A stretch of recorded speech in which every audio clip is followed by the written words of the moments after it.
Doctor স্বরূপ সরকার, স্বামী এটা দেখতে পাচ্ছ? ওই যে শান্তনকে বলেছিলাম ওকে 5টার পরে করি। তোমাকে দেখতে পাচ্ছি না আমি এখনো, তাও দেখছি আরেকবার। দেখি পার্টিসিপেন্ট। হ্যালো। হ্যাঁ, এই প্যানেলিস্ট হিসেবে দেখাচ্ছে না তো নাম। ওকে 5টার পরে করি, ওয়েবিনারটাই ঢুকছে, ওয়েবিনারটা শুরু হয়ে গেছে, তোমার 5টার পরে করি। আমি এখন ঢুকে আছি। তুমি অগ্নিমিত্র গিরি সরকারে ঢুকেছো না কিসে ঢুকেছো? তাই হবে বলো, দেখো ওই তার ভট্টাচার্য আছে, এখনো নেই পড়েছিল, নামটা চেঞ্জ করে বাকি সবাই এসে গেছে। দাঁড়া আমি দেখি এটা কি করে করে। অরিন্দম, হ্যাঁ হ্যাঁ, অগ্নিমিত্র গিরি প্রফেসর রেড্ডি প্যানেলিস্টে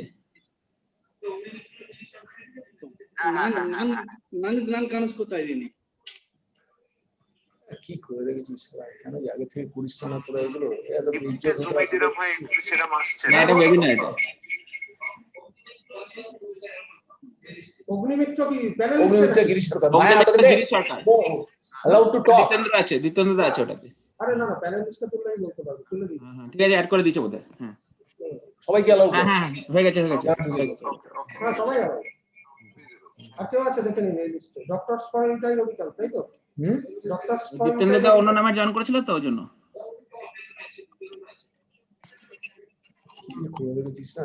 আর কে আছে? কেউ বাকি আছে? ডক্টর সই করেছিস?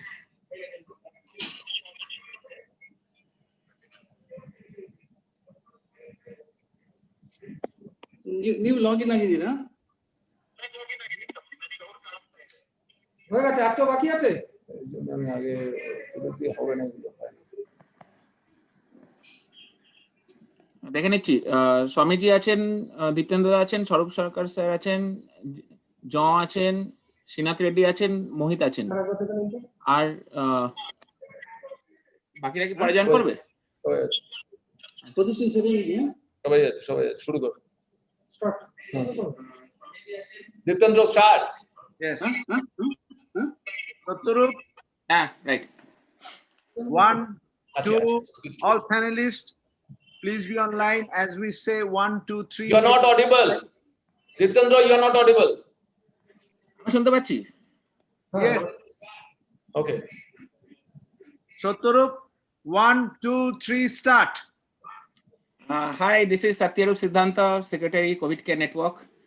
Today, we have in this dialogue eminent people from different sectors. Our discussion point today will be revolving around the festival. So we have Durga Puja, which is coming up, and Durga Puja as well as COVID, all the rules. These two doesn't go hand in hand. So we will hear and we will understand the views of our eminent speakers, and we'll see that what can be done, what shouldn't have been done, and what how we can prevent this pandemic to like expand its fangs. So here we will be starting with Dr. Abhijit Chaudhary. Over to you, Dr. Chaudhary.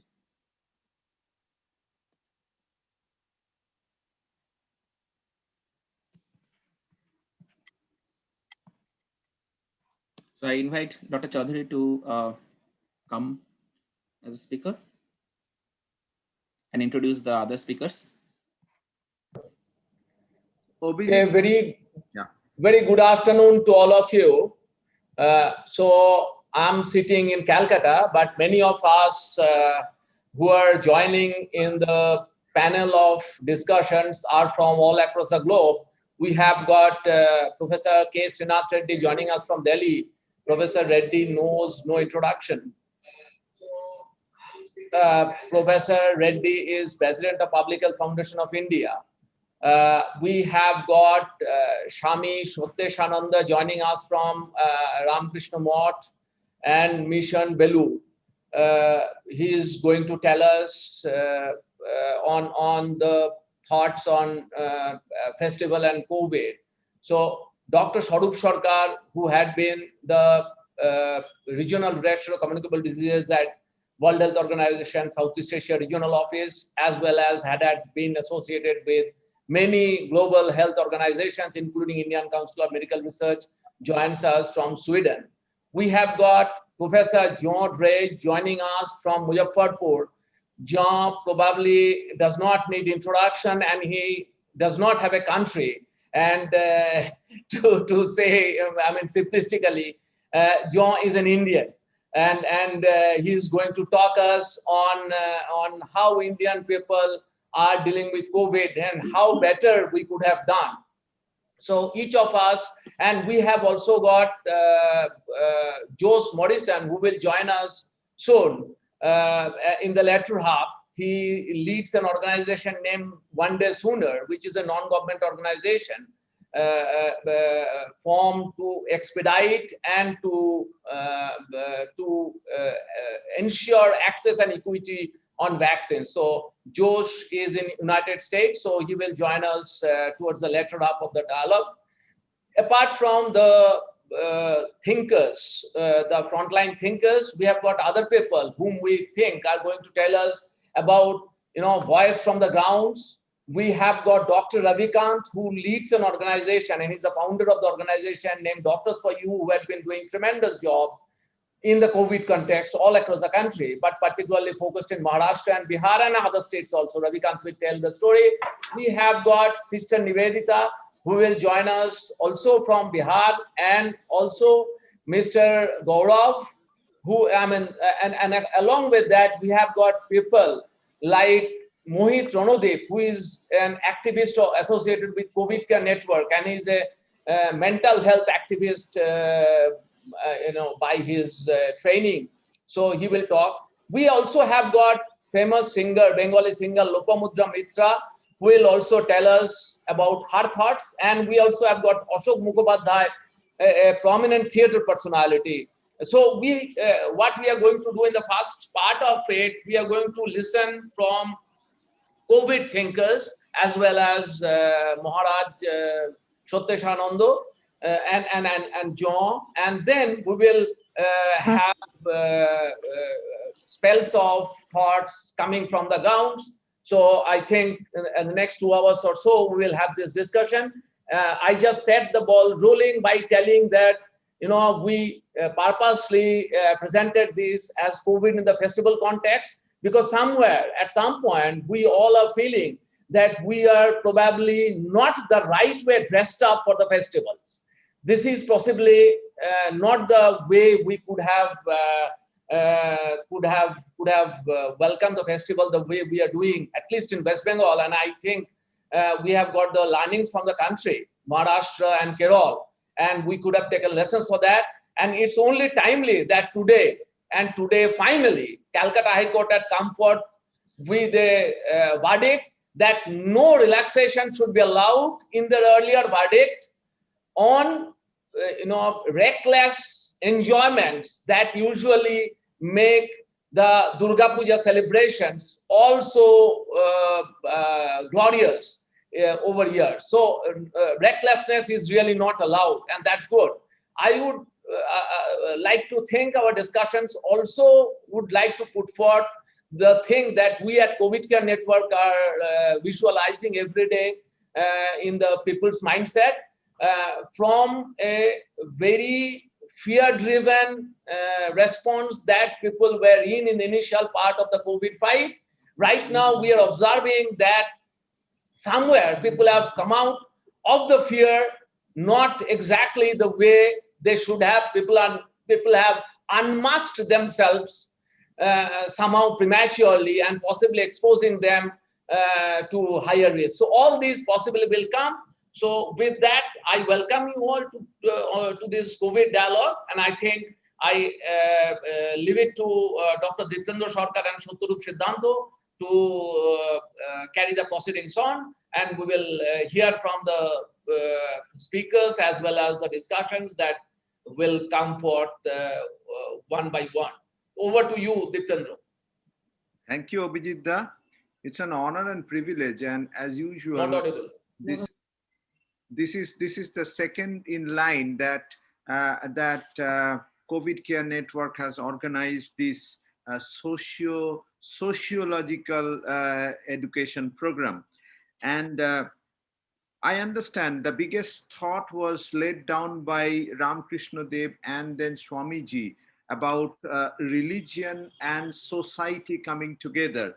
and therefore in the juncture where we are on the verge of a contradiction, to choose religion in an open way or to lose our society is the possible thing that is in front of the Bengali community by and large today. And we strongly feel that none other than Swami Satyashananda would be able to do justice and honor to this issue, which is quite contradictory. And I understand people have been in a phase of a tremendous response fatigue, and they want something to, as a sort of vent out. So may I request Swamiji to kindly take over and give us a view and vision of what should be the society doing at this particular times of gloominess and darkness of the pandemic. So may I request, sir, to begin your talk? Am I audible?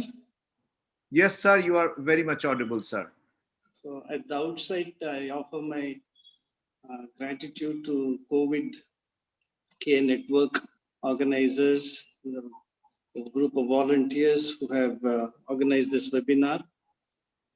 I was going through the brochure and the reports on the work they are doing. So it's really very, very praiseworthy that a group of people, someone is a mountaineer, someone is a musician, someone is a model, someone is a very experienced doctor, someone is an intern. So mental health activists, they have all come together to serve the society. The only purpose of this organization, this is an NGO, non-government organization, this COVID Care Network. So they want to spread this awareness, remove the stigma, remove these myths, misconceptions, and help people come out of this darkness, as you said. And absolutely, there is no contradiction between religion and science. Absolutely, they go hand in hand. So here, the subject that is given to me is festivals are different now. You know, this Durga Puja is a grand festival, one of the grandest events in our annual calendar, greatest events, an event of great joy and significance, social, cultural, economic also, and spiritual. So it's an event of great joy because we believe that the Divine Mother of the universe is coming to stay with us for a few days, 3-4 days, and we have a high quality time with the mother and her family, Lakshmi, Saraswati, Ganesh, Karthik, and all. So this is not a figment of imagination. This is not a cock and bull story. Sri Ramakrishna saw Divine Mother Durga. Swami Vivekananda, who was a great rationalist, extremely sharp, scientifically oriented, intellectual, brilliant intellectual with a rational bent of mind. Swami Vivekananda saw in a divine vision Divine Mother Durga coming and accepting the puja at Belur Math. So this is a thing which is so close to our hearts, this Durga Puja for people of Bengal and all over the country, in whether it is Dashara, Ram Leela in North India, Dasara in Mysore. So this Navaratri is associated with Indian ethos, culture, spirituality. So now because of this pandemic, this is an extraordinary situation. We are going through difficult times. There is no doubt about it. We are all shaken.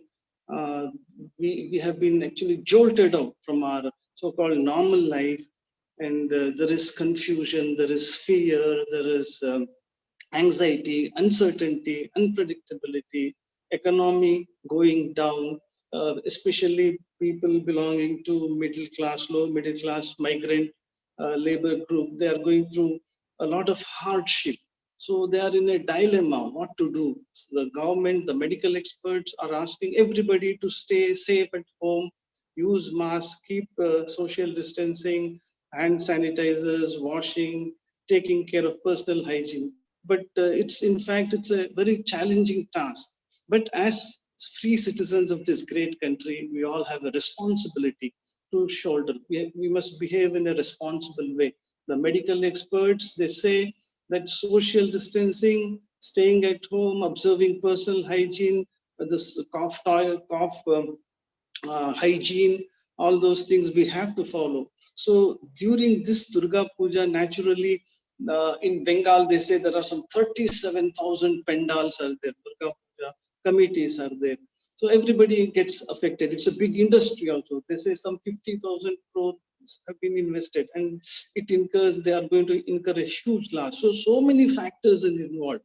So when this is the situation, what exactly we can do as responsible citizens with a sense of citizenship, the civic responsibility is on our shoulders. So the Honorable Court has given directives without any ambiguity that there should be no crowding, there should be no mixing, so that we can break the chain of transmission.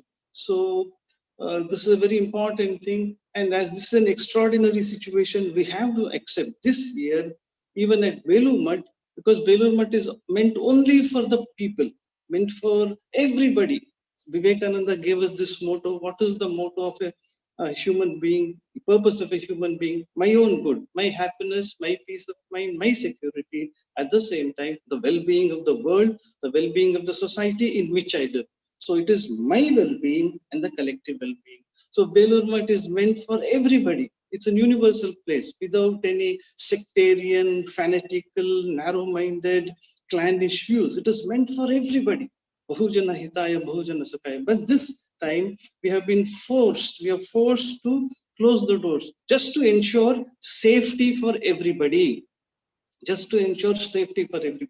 So this time, devotees are not allowed to come to Belur Math because for their own safety, we don't want to put them under at risk. They should not be exposed, because I might be I might be carrying coronavirus. I don't know. Others do not know. I might be an asymptomatic patient, but there may be a possibility of transmitting infection. So these precautions have to be followed. The science and spirituality must go in hand. What is spirituality? Vivekananda said, what is religion? To be good and to do good to everybody. That is all religion. I must be honest, I must be a man of integrity, and I must help the world in which I live. So another definition Swami Vivekananda gave of religion is the manifestation of perfection already in us. The perfection, the blessings, the happiness, security, everything is right now within us. It is inherent, inbuilt.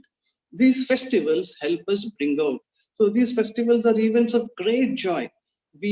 It's a social event also. We meet friends, we interact with our near and dear ones, we speak to them, we exchange pleasantries, that's all fine. But this year, we are supposed to exercise restraint. We must say no to relaxation, because the war is not over.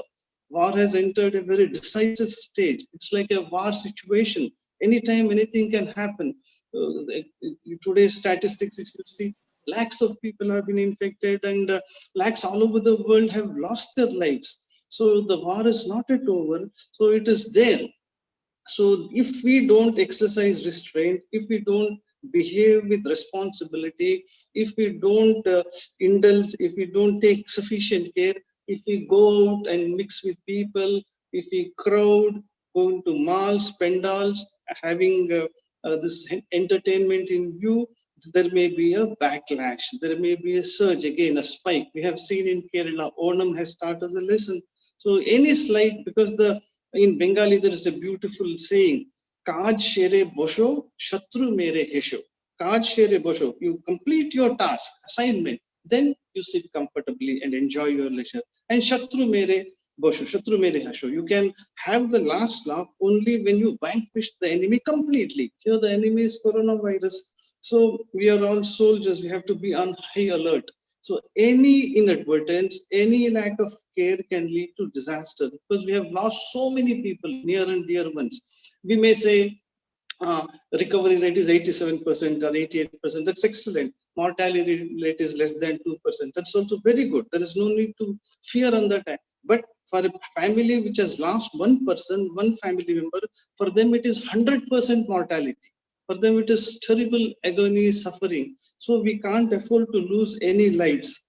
And as COVID care network people are doing their creating awareness, we need not be unnecessarily panicky also. There should not be any undue anxiety, but we must take sufficient care to protect ourselves and to protect our near and dear ones, and to protect the society from this coronavirus. No doubt it is like a flu-like, influenza-like illness. But those people whose immunity is compromised, those who have diabetes, those who have cardiovascular problems, those who have cancer, chronic kidney failure, those people who are malnourished, whose immunity is compromised, they are susceptible to develop this pneumonia, which can be fatal.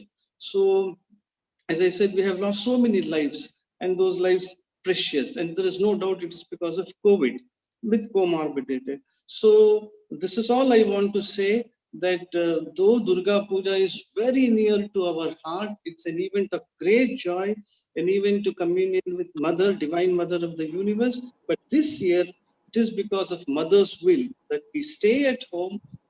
For instance, at Belumat, we have made arrangements for online viewing, everything. Mari Puja. It will be live telecast. So through YouTube, through television, you can see live. So that is how we can enjoy this year Durga Puja. So this will be a different type of Durga Puja, and it's so that it is all Mother's plan, Divine Mother's plan, Mother Nature's plan. It is the Mother's Nature's plan that global warming should be less, our atmosphere must become purer, the ozone layer must heal, there must be no deforestation anymore. Man must curb his greed, man must curb his lust, because this is how it has given.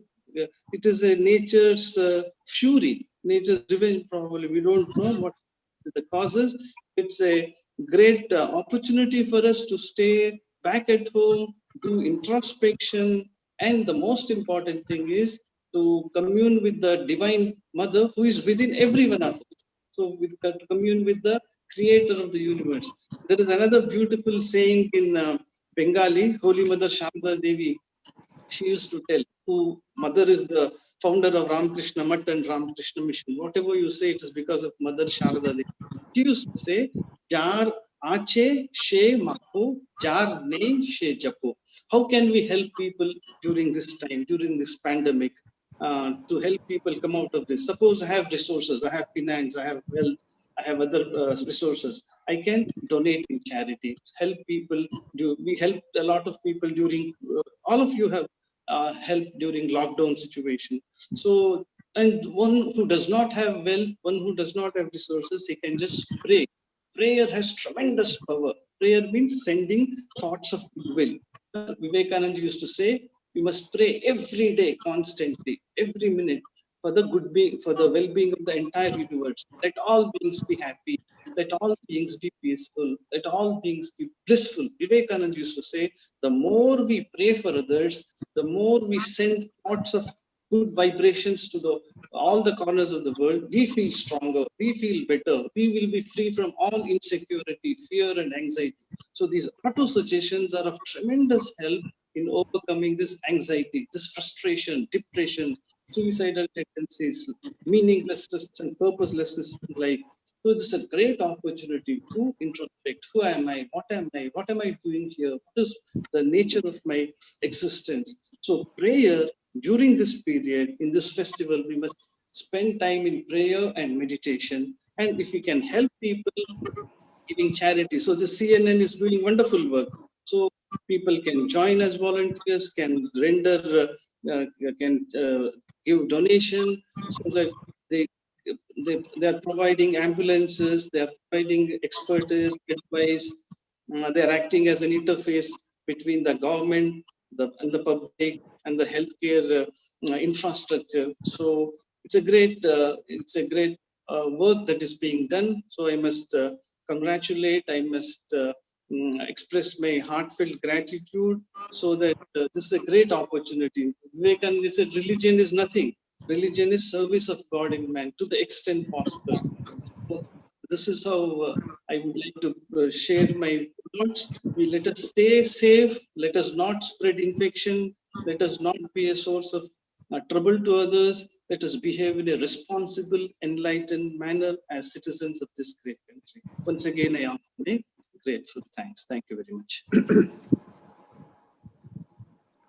Thank you, sir. Thank you indeed for those kind words. And viewers, আপনারা যদি ভালো করে দেখেন, স্বামীজি যে কথাটা উনি তুলে ধরলেন, যে স্বামীজি বলেছিলেন, স্বামী বিবেকানন্দ আমাদের বলেছিলেন যে নিজের ভালো যদি বোঝেন তাহলে আপনি অ্যাকচুয়ালি সমাজের ভালোটা বুঝবেন।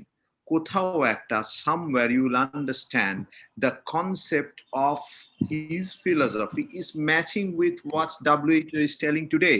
WHO states that if you want to fight this pandemic, আপনি যদি এই প্যান্ডেমিকের সাথে যুদ্ধ করতে চান তাহলে আপনাকে তিনটে ভাবে যুদ্ধ করতে হবে। একটা হচ্ছে ইন্ডিভিজুয়াল লেভেলে, অর্থাৎ the fight must be at the individual level, which Swamiji once again re-emphasizes that this festival is the festival of perfection, so you should not be lowering your guards. Second, Swamiji বলেছিলেন যে আমরা সমাজের ভালো তখনই করব যখন নিজের ভালো করব। WHO also states the same words. They state that community participation and perfection is the key to success, and therefore once again it is in unison that the concept of science, philosophy and religion in such times are converging in a fantastic way. I'm sure from the words of Swamiji we would be inspired, and Belur Math has taken the historic step to stop the Durga Puja. I mean, the puja is there, but the festival remains in our heart for this year. Thank you, sir, for your kind words.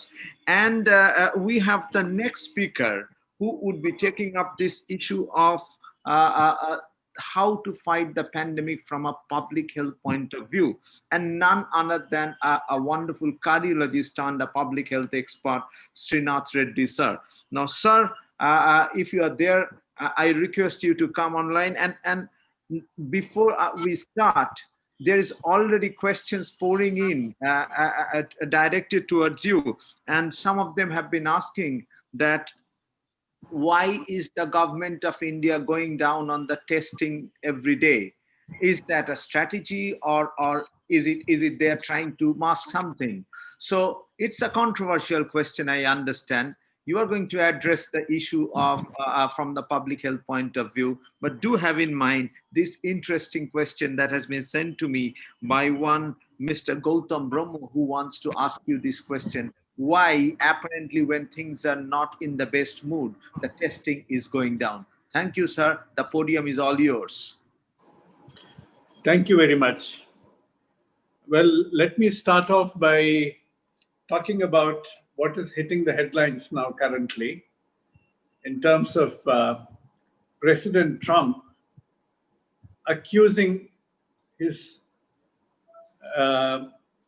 other contestant in the presidential election, that is Biden, and then saying that Biden listens to scientists, essentially meaning it as a criticism and a put down, and in a sense portraying that he is a policymaker who doesn't bother to listen to scientists and makes up his own mind. And that represents the nature of anti-science movement that is now unfortunately derailing the global and national responses to COVID-19 pandemic. But I believe firmly that science and public policy are very strongly interlinked. Indeed, science is sterile if it lacks social relevance, and likewise, public policy will crumble on clay feet if it doesn't stand on the strong foundations of good science. Therefore, in the COVID-19 period, we must see how science, public policy, and personal conduct of individuals are being linked together, and whether we are actually using the best of science to conquer this particular epidemic as quickly as possible with the least harm possible, even in a pandemic situation. Clearly now the science has evolved even with respect to this new virus. We now know that not only droplet infection, but also aerosol formation is a medium of spread for a number of people. We also know that indoor places where the aerosols form can be an area of great risk because these viral clouds can hang around for hours. We know that even outdoor places, because of static crowds, whether it is political rallies or religious congregations, can also lead to super spreader events.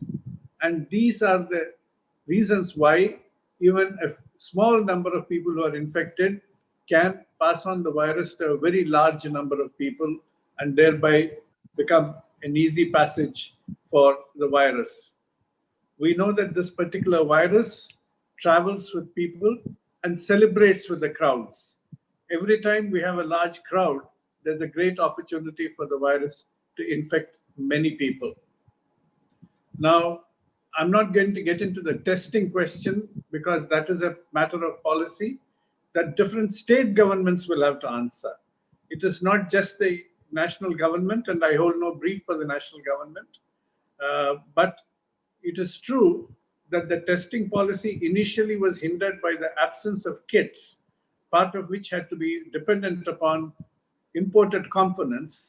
But later on, the tests have increased both through the RT-PCR kits being developed, also the rapid antigen tests being either imported or being partly developed in India. But certainly in terms of the testing strategy, you will have to depend upon the availability of testing kits, the testing labs, and the healthcare personnel in the health system were able to carry it out.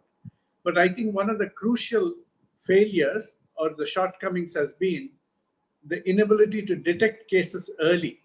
If we had done household syndromic surveillance on the basis of symptoms and had gone in for very early identification of people with suspected symptoms, or even those with suspected close contact history or travel history from high intensity zones, and done early testing, then we might have identified cases for early isolation or even hospitalization as needed. Not everybody needs hospitalization, but very importantly, link it with contact tracing. Late identification of cases and inability to do efficient contact tracing has been among our failures, which we need to correct even now. So that is one of the major issues. We must recognize that testing alone is not going to solve the problem. So let us not chase the testing numbers as the sole goal, because you have false positives, you have false negatives, you have asymptomatic people. You cannot go around identifying which asymptomatic person who on the street you need to test. So you need some definite criteria to guide it. And we also know that countries which have tested in huge numbers have not necessarily contained either the pandemic or the deaths more than others who have tested less. Vietnam has done much better without a high level of testing. Canada has not tested as much as the United States, but United States leads the world both in testing numbers as well as in the number of deaths. So I will not get into that question now. But we do need testing and we need to use it judiciously. And that is where it comes in. Whatever is the best of science, we must apply in the most judicious manner possible. And in the context of this particular pandemic, it's very clear that we do need to limit the channels for transmission of the virus from person to person, particularly by preventing large crowds. And these super spreader events are going to be the most dangerous events that we can think of in terms of transmission. We have learned that from Europe. The moment they felt that they gained control over the epidemic, they started off opening up, celebrating in bars, celebrating in restaurants, celebrating in open spaces, in crowded shopping areas, but essentially congregating as a large number of people. Even in South Korea, which responded so well initially, you found whether it was bars or nightclubs or churches, all of them led to super spreader events. So the lesson that has come out very, very clearly from everywhere in the world, even from countries which have done well and countries which have done badly, is that if you allow super spreader events to take place, if you allow crowds to gather indoor or outdoor, then you are likely to give the virus a free passage. And that is likely to be very, very detrimental to our control strategies. So we do need to ensure continued wearing of masks, physical distancing, but particularly avoiding crowded events is going to be absolutely critical. So the question is, how does it actually interfere with our celebration of a festival? Now, Swamiji has very clearly outlined why we can actually practice whatever a gesture of devotion or piety without necessarily having an outdoor, crowded, boisterous celebration. Clearly, piety doesn't require that kind of boisterous, crowded celebration. If you look at the people whom we idolize as great people, the rishis and munis, they have mostly done their prayers and they practice their devotion in isolation in forests or even in home or in hermitages. So they didn't require a large crowded event of jumping around, celebrating. So we must recognize that this cognitive dissonance that we have, that we venerate the rishis and munis for their ability to practice discipline and piety together. At the same time, we go around wanting to celebrate and see that there is no opportunity to really convey our devotion and piety without that kind of a boisterous celebration. I think that cognitive dissonance must end. Then we must also recognize that what do we pray for? We pray for the welfare of our family, we pray for the welfare of our friends, and if we are truly noble-minded, we also pray for the welfare of our country and the whole of humanity. So if we are really praying for that, why are we compromising not only our personal safety, but the safety of our own close family members, those whom we love, those who we have sworn to protect, for whose welfare we pray?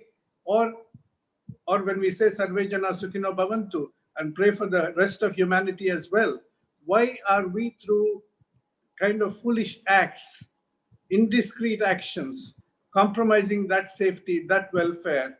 That is something that we must learn to question ourselves and ask everybody. And if we can work from home in the time of a pandemic, why can't we pray from home? I mean, that should be the simplest solution. So we ought to be really looking at some of these things anyway. Now, how do we actually ensure that we do observe this festival in the right manner? Certainly, we should try and help those who need help in whichever manner, and that is the best way of conveying our own devotion to the ideals that these festivals try and convey to us, that do good and be good. And in both ways, in ensuring personal discipline as well as reaching out to people who need help, we certainly need to follow that. One more thing, let me mention that quite often when we are talking about science, there can be disputes in science. Science is a method of debating and different perspectives of how we interpret facts and how we reach truth through consensus, through evidence. And it is not that every scientist must agree with every scientist, but at least the scientific method must be followed, even if we do not have clear-cut agreement on the products or their applications. But if we start rejecting science wholesale, or if we start spreading dogma, then we are going to be in serious trouble. And one of the problems I have is with this unabashed advocacy that we can all go out and celebrate, only protect the people who are vulnerable at home, the elderly, and then we can benefit from herd immunity. Unfortunately, we do not know what the herd immunity threshold of this virus is, whether it is 50%, 60%, or 70%. We do not know how long the infection will confer the immunity, whether it's 3 months or 4 months, or whether it's antibody plus T-cell immunity. There are a lot of uncertainties, particularly because of the reinfections coming up. We also know that there are long-term effects, what's called the long COVID, in which people can have residual effects for quite a few weeks or months. So it is not as though young people are not going to be affected. We have evidence from imaging studies that lung fibrosis and myocarditis and myocardial damage can occur. So there is no point in needlessly flirting with danger. And One more thing I must mention about herd immunity concept, it is herd protection. It is not herd immunity in that sense. If Delhi has, let us say, reached the 60% exposure threshold of people who have been exposed, infected, and recovered, let us say the remaining 40% will be protected because the virus cannot circulate freely, is blocked by these immune bodies, the people who are immune. But if any one of those 40% steps out to Raipur or Ranchi or somewhere else where the virus may have infected only 10% or 15%, that protective cordon of immune people is not there. So it is not as though the people who are unaffected are going to remain immune because the other 60% have been infected. They're still vulnerable if they step out of the protective cordon. So how long will it take for all of India to reach that 60% threshold? How long will it take for the whole of the world to reach that 60% threshold? So we have to be patient. We have to wait to see what happens, whether it's a vaccine or whether it is evolutionary biology, which makes the virus less virulent over a period of time. But we have to maintain our discipline. And if we have always admired figures, even in mythology, who have exhibited great deal of personal discipline. We have admired figures in history who have exhibited a great deal of personal discipline as a code of conduct. So now if we slip up during this period of festivals, just because we want to celebrate in a boisterous, unrestrained manner, we are going to be compromising not only on those principles that we have sort of upheld, but also on the safety of ourselves, our families, our well-wishers, our friends, and the rest of the community as well. And that is something that we should not permit. So if we really practice that level of discipline during this festive period, we will probably be able to overcome this virus. And next year, we may be able to celebrate a true victory rather than a false victory, which will actually result in a defeat for us if we slip up. So I would very much say that science and rationality dictate that both public policy and personal conduct must be guided by our scientific understanding. And I'm mentioning public policy also because governments are tempted sometimes to yield to all kinds of pressures. They permit political rallies, religious congregations, politicians also get in for all kinds of personal celebrations. Those are the kind of things that we must not permit. We must hold public policy to account. At the same time, we must encourage personal conduct to be quite disciplined. And unless we do that during this Navratri period and during the festive season to follow, we will be setting the clock back. We're just beginning to gain control over the virus. We'll step into slippery ground if we give up our mantle of precaution. Thank you. Thank you, sir. It was really wonderful to hear from you. And if I could just summarize the basic points which everyone must understand what this renowned public health expert just told you. उन्हीं जेटा बोलें, उन्होंने जो बोले हैं वो पहले आपको समझना चाहिए कि हार्ड इम्यूनिटी एक तरीका कभी नहीं है। हार्ड इम्यूनिटी दिए कखनोई आपनी এই লড়াইটা জিততে পারবেন না। Herd immunity is a very complex process. It might appear in a small village that the herd immunity is coming, but the next village is not open to that. So we should not be discussing herd immunity at this point of time. The second very important point which he converges with Swamiji is that once again, individual discipline and perfection, both from the religious point of view and from the public health of point of view, remains the pillar by which we are going to fight the pandemic. এরপরে যারা দুর্গাপুজোতে যেতে যাওয়ার কথা ভাবছেন তারা একটা জিনিস খুব পরিষ্কারভাবে শ্রীনাথ রেড্ডি স্যার যেটা বললেন সেটা বোঝার চেষ্টা করুন যে এক নম্বর ঘটনা হচ্ছে সায়েন্স দিয়ে এটা প্রমাণিত যে ড্রপলেট দিয়ে এটা স্প্রেড করে এরোজল দিয়েও এটা স্প্রেড করে, অর্থাৎ একটা বদ্ধ ঘরের মধ্যে ভাইরাসটা অনেকক্ষণ ভেসে বেড়াতে পারে, যেটা একটা প্যান্ডেল হপিং বা একটা শপিং মলের মধ্যে হতে পারে।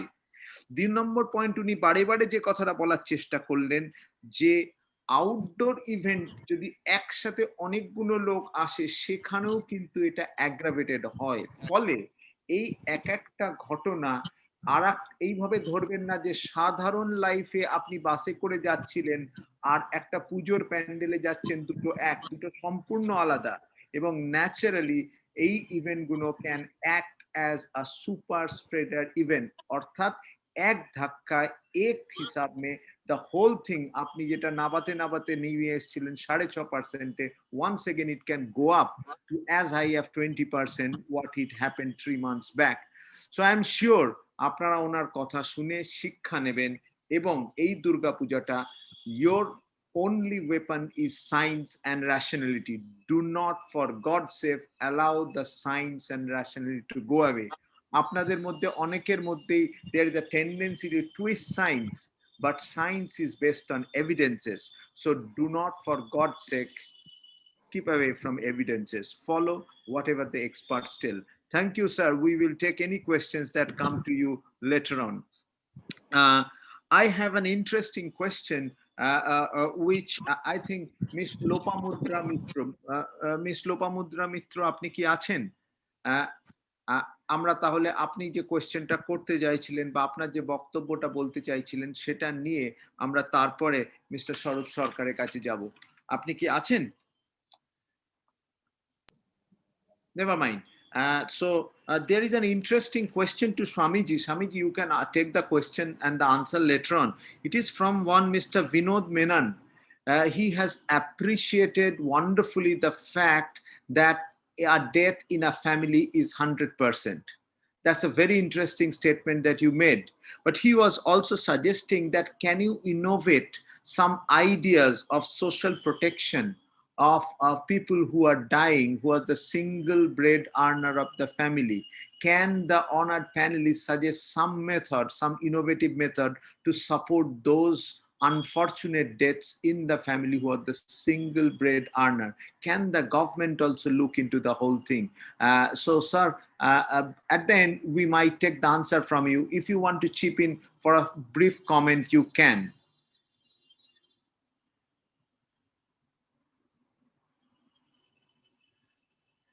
Swamiji, please, you can unmute and answer this question. You can unmute yourself. See, that means Mr. Vinod Menon wants people to be given financial help. That's what he. Yeah, that's what some sort of financial help or social support system for those unfortunate deaths in the family who are the single bread earner.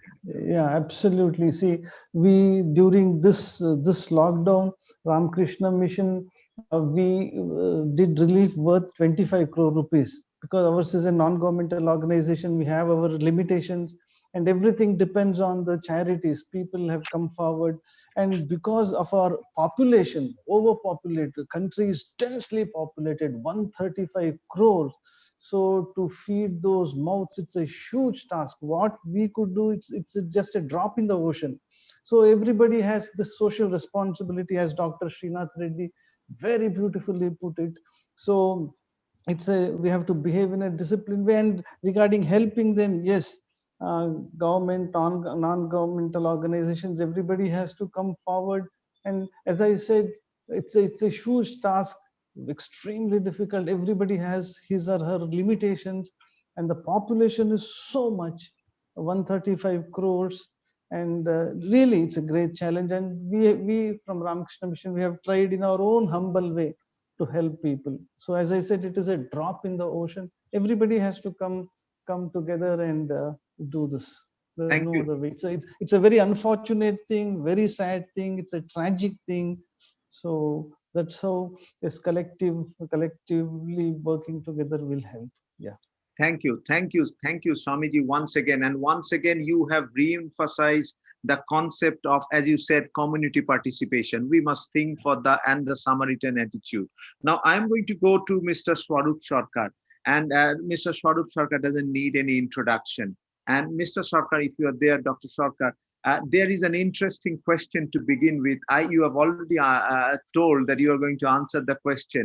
For the sake of the audience, I'm just going to put the question in front of you, and you can take on the podium from there onward. The question states, and it is from Sumati Yangon, who is from the Times of India. He states, how would you rank Bengal as far as containment is concerned? What are the suggestions for improvement? That's a very interesting question. Sir, the podium is yours. I'm supposed to primarily speak on the fact that the COVID is not over, and the long term, there'll be very deep long-term impact at personal, family, and community level, and at the national level. Having said that, I would not leave the chance of speaking in Bengali after many, many years. I'll switch to Bengali. And in between, if you think one or two messages, you can translate or ask me to speak bilingual. Okay. তো বাঙালিদের এক প্রিয় কবিতা হচ্ছে মন্বন্তরে মরি নিয়ে আমরা মারি নিয়ে ঘর করি। এই কবিতাটা যখন লেখা হয়েছিল তখন আমরা একটা পরাধীন ভারতে ছিলাম। মহামারীকে রোখার বিজ্ঞান যে দেশে প্রথম বেরিয়েছে জন স্নোর সময় কলেরাতে ব্রিটিশ আমলে, সেই সময় ভারতবর্ষে কিন্তু হাজারে হাজারে লোক কলেরায় মারা যায়, প্লেগে মারা যায়। স্বামীজি বিবেকানন্দের কথা বললেন, বিবেকানন্দ নিবেদিতা এক্সাম্পলারি কাজ করেছিলেন প্লেগ রক্ষা নিয়ে। তো সেই সময় তখনকার জন্য এটা সত্যি হতে পারে পরাধীন ভারতবর্ষে, কিন্তু এখনকার জন্য এটা কিন্তু সত্যি নয়। আমরা অনেক চান্স পেয়েছি। আগে পৃথিবীতে যে 7টা বড় কলেরা এপিডেমিক হয়েছিল তার মধ্যে 6টাই হয়েছিল ওয়েস্ট বেঙ্গলের থেকে অরিজিনেট করে। তখন ওয়েস্ট বেঙ্গল ছিল না, বাংলা ছিল। সেখান থেকে অরিজিনেট করেছিল, সারা পৃথিবী জুড়ে সেই প্যান্ডেমিক গুলো ছড়িয়েছিল। এখন যেরকম আমরা বলি উহান থেকে শুরু হয়েছে, তো তখন কিন্তু এই 6টা এপিডেমিক 7টার মধ্যে ওয়েস্ট বেঙ্গল থেকে শুরু হয়েছিল। তো সেই যে এপিডেমিক, সেই কলেরা যখন স্বাধীন ভারতে যখন এলো, তখন আমরা দেখতে পেলাম শুধু কলেরা রোখাই হলো না, কলেরা যুগান্তকারী চিকিৎসা যে ওরাল রিহাইড্রেশন সলিউশন, সেটা কিন্তু একজন বাঙালি বৈজ্ঞানিক প্রশান্ত মহালানবিশ যখন রিফিউজিরা বাংলাদেশ থেকে এলেন, তখন তিনি দেখালেন যে কলেরা হতে পারে, কিন্তু কলেরা নিয়ে মৃত্যুর কোনো কারণ নেই। এটা হচ্ছে যুগান্তকারী, অলমোস্ট নোবেল প্রাইজ পাওয়ার মতো একটা আবিষ্কার। তো সুতরাং স্বাধীন ভারতে কিন্তু আমাদের এই সুযোগটা ছিল যে আমরা এরকম মহামারীতে মারা যাবই না, মহামারী আমরা প্রতিরোধ করব। সারা পৃথিবীর সামনে এই সুযোগ ছিল। যখন ইবোলা এসেছিল, সারা পৃথিবীর সামনে এই সুযোগ ছিল যে ইবোলার মতো ডেঞ্জারাস কি বলে রোগকে আমরা প্রতিরোধ করতে পারবো, কিন্তু সেই সুযোগগুলোকে আমরা হারিয়েছি বলেই কিন্তু আবার আমরা সেই জায়গায় ফিরে এসেছি যে আমরা মারি নিয়ে ঘর।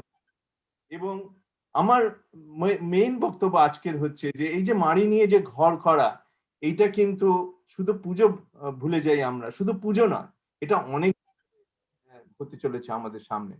এর যে ইকোনমিক ইম্প্যাক্ট, অলমোস্ট কোনো প্রজেকশন দেখাচ্ছে যে জিডিপিতে যে ইম্প্যাক্ট হবে, সাধারণ মানুষের উপরে যে অর্থনৈতিক চাপ আসবে, সেটা কিন্তু বহু বছর ধরে চলবে।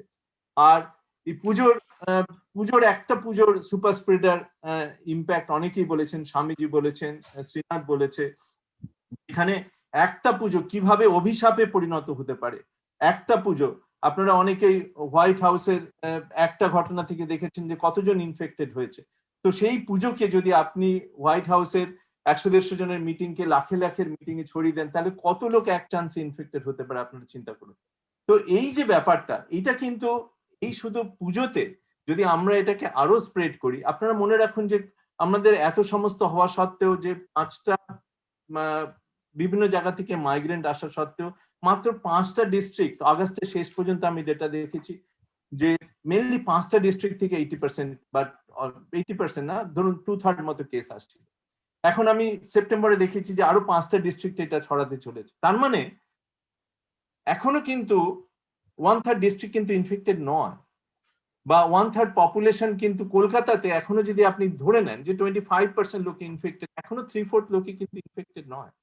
তাহলে এই যে একটা পুজোতে আমরা এই আরো যে যারা লোকেরা ইনফেক্টেড নয় তাদের মধ্যে ছড়িয়ে দেব, না আমরা চেষ্টা করব যাতে এই যে এই সংক্রমণ হলে যার ইম্প্যাক্ট, যে স্বামীজি যেটা বলেছেন যে যার ফ্যামিলিতে হচ্ছে, যেখানে মৃত্যু হচ্ছে সেখানে তার ইম্প্যাক্ট হচ্ছে 100 ভাগ, তার আমি নিজে একটা কারণ হয়ে দাঁড়াবো, এই প্রশ্নটা আজকে আমাদের নিজেদের সবাইকে করতে হবে। এখানে আজকে যদি ধরাও যায় যে অনেকে বলছেন যে না ইনফেকশন ছড়িয়ে আসছে, অনেকে বলছেন যে ইনফেকশন কমে আসছে, তো সুতরাং কমে এসছে এবং হার্ড ইমিউনিটি হয়ে যাবে, আমরা সামহাও সেলিব্রেট করি, এটা হচ্ছে অত্যন্ত ভুল ধারণা। সত্যি কথা বলতে কি শ্রীনাথ যেটা বলেছেন, আমি আরেক ধাপ এগিয়ে বলি, we don't understand herd immunity, all the sciences behind herd immunity, we don't know all the factors. আমরা আমাদের অনেকেই যারা অ্যান্টিবডি নিয়ে কাজ করেন, আমরা জানি যে অ্যান্টিবডি কতদিন থাকবে আমরা জানি না। এই এক্ষুনি দেখবেন যে আগামী সপ্তাহে বিএমজেতে প্লাজমা স্টাডি নিয়ে রেজাল্ট বেরোবে, যে আমরা যে ভেবেছিলাম যে অ্যান্টিবডি দিয়ে চিকিৎসা করলে সবাই বেঁচে যাবে, সেটা কিন্তু হচ্ছে না। সুতরাং মানে অনেক কিছু আমাদের বৈজ্ঞানিক প্রশ্ন আছে, যাতে আমরা ধরে নিচ্ছি যে আজকে যদি অনেক জায়গাতে ইনফেকশন যদি বেড়েও থাকে, যেরকম আমি বললাম 5টা থেকে 10টা ডিস্ট্রিক্টে অনেক জায়গাতে ইনফেকশন বাড়েনি, সেখানে কিন্তু ইনফেকশন হতে থাকবে, একটা জায়গায় কমবে আরেকটা জায়গায় বাড়বে। যেরকম গ্রিক উপকথার মেডুসার মতো একটা জায়গাতে আপনি কেটে দিলেন একটা লেজ, আরেকটা জায়গা থেকে দৈত্য উঠে দাঁড়াবে।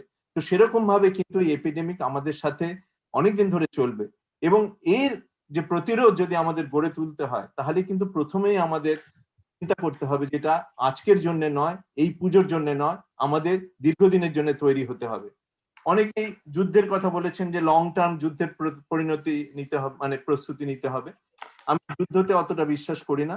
আমি একটা অন্য বলতে চাই, যখন একটা লোকের প্রেগনেন্সি যখন হয়, এটা হচ্ছে একটা সুন্দর আউটকাম, তখন লোকেরা 10 মাস ধরে অপেক্ষা করে, তার সাথে অনেক যন্ত্রণা জুড়ে থাকে, তার সাথে অনেক আত্মত্যাগ জুড়ে থাকে, তার সাথে অনেক রক্তপাত জুড়ে থাকে, তার সাথে অনেক অ্যাংজাইটি জুড়ে থাকে।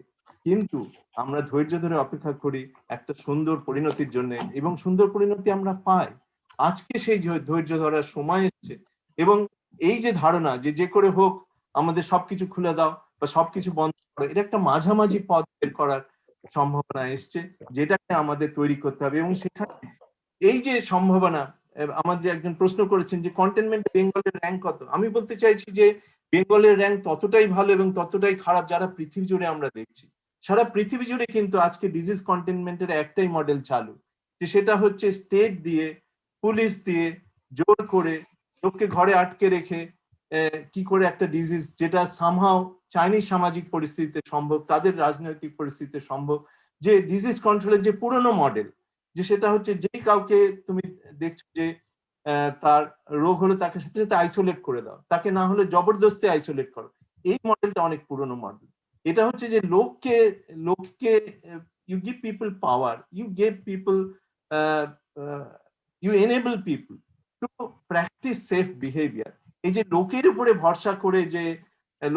ভরসা করে যে ডিজিজ কন্ট্রোল, সেটা পৃথিবীর কোনো দেশেই হয়নি।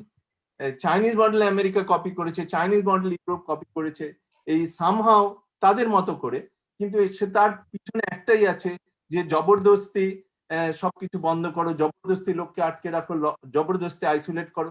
তার বদলে অন্য মডেল পসিবল কন্টেনমেন্টের, সেটা হচ্ছে লোকেদের অ্যাওয়ার করো, কমিউনিটি, যেরকম কোভিড কেয়ার নেটওয়ার্ক। আমি জানুয়ারির পরেই যখন ডিজিজটা আসে, ফেব্রুয়ারিতে প্রথম যে পেপার লিখি, তাতে আমরা এটা বলেছিলাম যে শ্রীনাথ যে কথা বললো, প্রত্যেকটা জায়গাতে বাড়িতে বাড়িতে যদি কমিউনিটি কেয়ার ওয়ার্কাররা যায় এবং লোকেরা যদি আর্লি তাদের আইডেন্টিফাই করে, সিমটম দেবে, এবং আর্লি যদি তারা নিজেরাই সেলফ কোয়ারেন্টাইনের ব্যবস্থা করে, তাতে লকডাউনেরও দরকার হয় না, তাতে জবরদস্তিরও দরকার হয় না, স্টিগমারও নেই।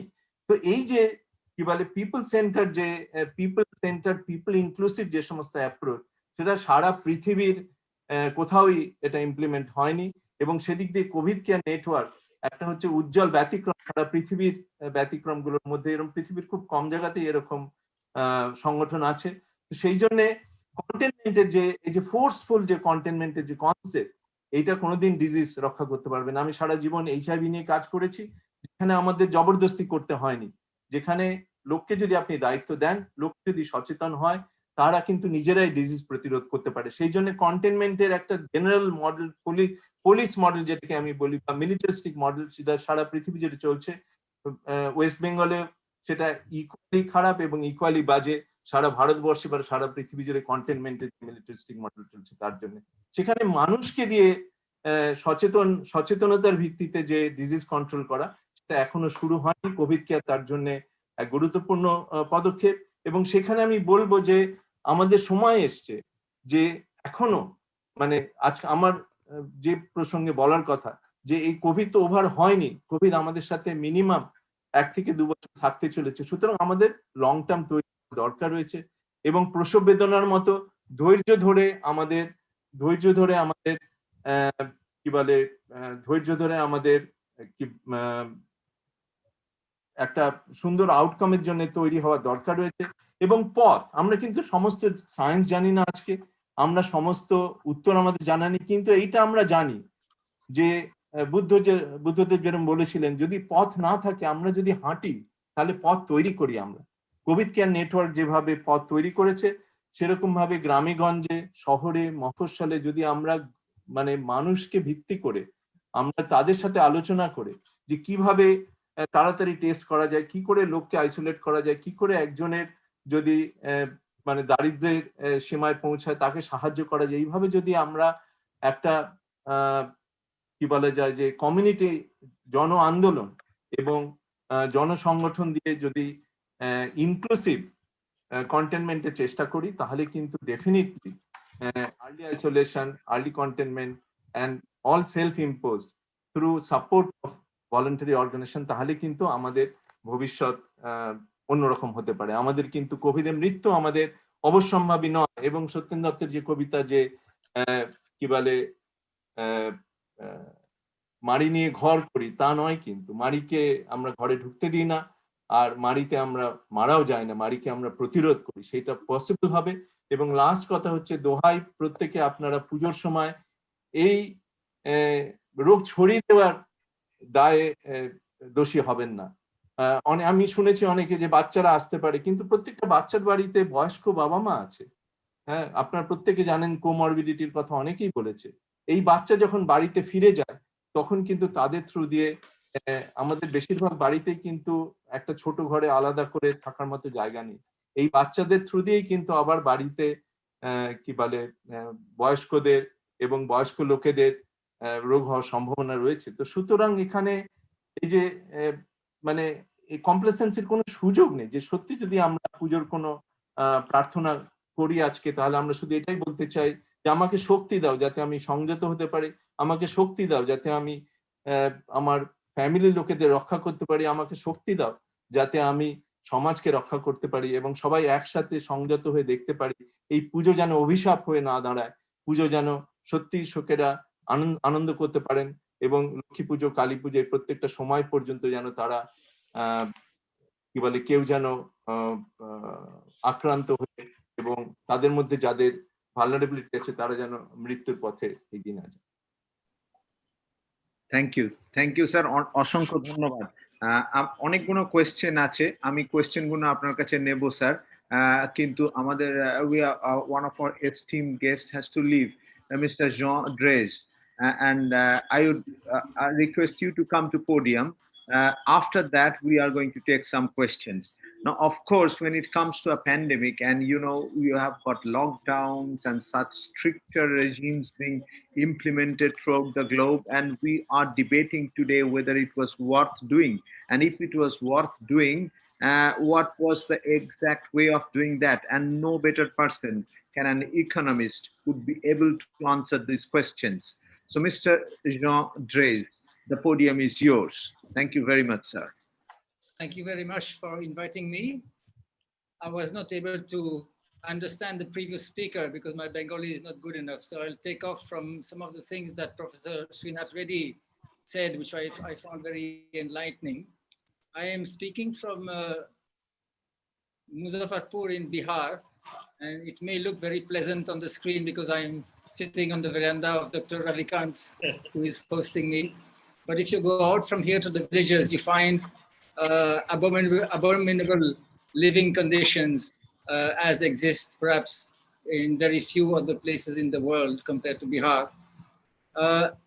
At the moment, there are two things that occupy people other than their ordinary activities. One is the forthcoming festivals, and one is the forthcoming elections. Yes. And both of them carry a risk of crowds forming. And as Dr. Srinath Reddy has very clearly explained, crowds are a big health hazard in this situation. I was just looking at some numbers to convey the danger. Today in India, if I'm not mistaken, we have close to 1 million recorded cases, maybe a little less because it's coming down now. But these are only the recorded cases, and we know that the actual cases may be as much as 20 times that. So maybe there's something like 20 million active cases in India at the moment, which means 1% out of 50 being currently infected. Now, that may not sound like a high risk, but in a crowd of 30 people, it just takes 30 people for it to be more likely than not that somebody in the crowd is infected. And if there are, when the chance of one particular person is 1 in 50, and if they're in a crowd of 100, you can be almost certain that at least one person is infected. So I think that danger of crowds, and especially of indoor crowds, has been very rightly stressed.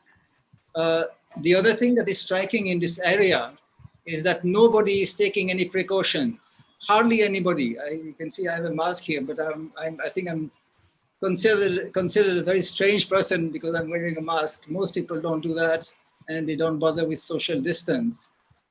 So we have a very strange situation where on the other hand, on the one hand, there are no individual precautions and very few public health measures. I don't see anyone going door to door advising people to take precautions or trying to check whether people have symptoms. So on the one hand, we have that. And on the other hand, we have a continuation of very harsh lockdown measures that create enormous hardships for people. Now, we have an impression today that the lockdown is more or less over, but that is not true. There are still many public services that are closed and many restrictions of different kinds. For example, of course, the schools are closed and the trains are not running and so on and so forth. And so the question arises, I mean, how long are we going to continue with this imbalance between, on the one hand, inertia on the public health front, and then because of that, the need to continue various restrictions and lockdowns that cause hardship to poor people. I think this situation is a useful opportunity to reflect on the long history of public health failures in India, and especially of public mobilization for public health. Public health, which means essentially dealing with communicable diseases and related issues, poses special problems in the field of health, because in public health, essentially, one person's actions affects others because of the communicable nature of the diseases. So for example, if you practice open defecation, you are creating a health hazard, not for yourself, but mainly for others. Similarly, when you throw garbage on the street, when you let puddles of water gather outside your house and so on and so forth. And so in dealing with these public health issues, we do not get much help from market mechanisms, because in market transactions, people typically think about their own costs and benefits and not about the costs and benefits that they impose on others. So for example, if you build a toilet, you think of what convenience you are creating for yourself. You may not think of the fact that you are also avoiding a health hazard for others, and that is why toilet construction rightly being subsidized here, and why it has taken a lot of public initiative and public subsidies to make rapid progress in recent years towards eradicating open defecation. Now, if the market mechanisms don't help, and if we require some form of public initiative and public intervention to deal with public health, then there are certain things that can help. One that Dr. Srinath Reddy has already referred to is rationality and education, an understanding of the problem and an understanding of what we can contribute to help address it. And unfortunately, as Dr. Reddy has hinted, but perhaps not said explicitly, there's a tendency today from various quarters, but including on the part of the central government, to spread unscientific and irrational beliefs about COVID and COVID-related practices and precautions, and that doesn't help at all. So he has very rightly stressed the importance of the scientific spirit and rational attitude and understanding and behavior to deal with the current crisis. And another thing that helps, of course, when one person's behavior affects others is some sort of concern for others or public spiritedness or social solidarity. And there is in India, as in every other place in the world, there is a certain amount of social solidarity and mutual cooperation in the society. But the unfortunate fact is that in India, that tends to happen mainly within the caste or the community or whatever reference group we belong to. Some of you may have read this wonderful book called Ants Among Elephants by a person, Jilla, where she narrates an interesting story of how in her childhood in Tamil Nadu, there was a flood in the village. And she noticed that a lot of people helped each other, but they only helped each other within the caste. They helped the people of their other caste and not others. So that kind of restricted solidarity and lack of concern for the larger society can be an obstacle in dealing with public health issues. And that is one reason why in this area, as I said, we don't seem to see much practice of even very basic precautions to avoid spreading the coronavirus. And because of that, we continue, as I said, with various restrictions and limited forms of lockdown. And we know from a lot of evidence that lockdowns have created a lot of hardships for a lot of people in India. It has been imposed on them by a class of people who are worried about the infection for themselves and not so worried about the consequences of lockdown for more deprived people. So I think, as I said, we have to try, I think, quite rapidly in the future to move towards much better use of public health measure and public mobilization for public health so that we can avoid continuation of these restrictions, because this environment of health risk is likely to continue for a long time. The recorded cases and probably probably also the actual infections have started declining, and that may give an impression that the crisis is over. But the environment of coronavirus risk is going to continue for many months, maybe for a year, maybe for more. And we have to try to avoid prolongation for a long time of the kinds of restrictions that are today creating so much hardship for so many people. In conclusion, I would like to say that as these festivals approach, we should all remember that when we take no precautions, we are not only creating a risk for ourselves, we are also creating a risk for others because we are helping the transmission of the disease, and not only a risk of coronavirus, we are also creating a risk that the restrictions that are in place today will continue and continue to make life difficult for people who live very harsh lives in the first place. So I would join the appeal that has been made earlier by all the speakers for caution and responsibility in this time of festivals. Thank you very much. And now I apologize, I will have to leave very soon. I will stay for a few minutes. If there are any questions, I will be happy to address them. But unfortunately, after that, I will have to leave. Thank you. Thank you. Thank you very much indeed, sir. Now, once again, I would take Bengali language a bit because, you know, there are a large group of people on YouTube who like to get the gist in Bengali. Thank you, sir. Now, আপনারা সবাই একটা কথা বারে বারে শুনলেন যে এত বড় একটা অতিমারি বা প্যান্ডেমিকের বিরুদ্ধে লড়াই করবার জন্য যে জিনিসটার প্রয়োজন, যেটা ডক্টর স্বরূপ সরকার বললেন, যেটা জন ড্রেস বললেন, যে ইন্ডিভিজুয়াল লেভেলে ডিসিপ্লিন থাকতে হবে এবং ইন্ডিভিজুয়াল কমিউনিটিকে এম্পাওয়ার করতে হবে।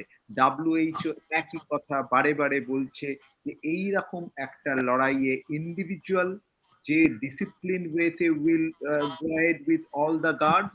Number 2 is community. Community empowerment এবং participation becomes a major issue. Now there is an interesting question, sir. Somebody has written it to my this WhatsApp, that they want to know that you have a contradiction of putting the whole mass into lockdown and the question of people getting stuck into their families, into their homes and not being able to come out. And so there is a crunch in economy. At the same time, if they come out, they get the disease. So this is a contradiction. Mr. Dres, can you give us a suggestion regarding this?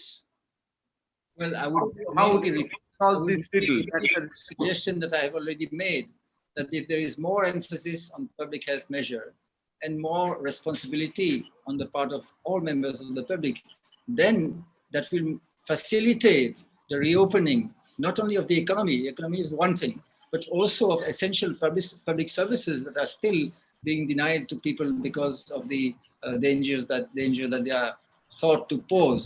So I think that is one way of resolving or at least reducing that dilemma between the health measures and the economic measures, because when you take public health measures, you are both helping the economy to revive and also helping to protect people from the coronavirus. I think it is only measures like lockdown that create the dilemma that you have described. And my whole argument is that we have to try to move away now from these types of measures towards public health measures that are still completely lacking. I mean, you know, I am not very fond of the idea of compulsory masks, but I would much prefer compulsory masks to a compulsory lockdown, because, you know, if we don't take precautions, the lockdown might be reimposed later. You can imagine the catastrophe that will represent for poor people. So there are measures that are begging to be taken, if not compulsion, at least other measures to persuade people to be more careful. So I would just re-emphasize the importance to focus much more on that and not on top-down measures that end up creating more hardship than they are sparing people. There is another question from Mr. Shubhojoy Roy, who asked this question. I think Mr. Jean Dres is not the correct person to answer the question. The question, I would place it to Dr. Swarup Sarkar. Mr. Shubhojoy Roy asked that does he think that it is right time to allow suburban train services to run again? Sir, would you like it? I mean, you were talking about the heterogeneity of herd immunity, and is it the correct time to allow suburban trains to start functioning? Sir, the question is to you. Now, the suburban train question is not only for West Bengal. The overall, there is a lack of data infrastructure. You know, when the lockdown happened, it happened everywhere. And when you look at the pockets of the epidemic, that stage was also very limited pocket. And now still, you know, many districts are uninfected, many villages are uninfected, whereas Kolkata is infected. And Kolkata also, every part is not infected. And somehow, unfortunately, from a global level, from WHO's guideline, from national guideline, from local guideline, you don't see yet a data structure which will allow you to say, this is where the epidemic is, and protect that area, or do artificial segregation for a short time between that area and other area. So that's a very local response framework. And without that data, you can't say, you know, where the epidemic is spreading, where to be ahead of the curve, you know. That data is a must.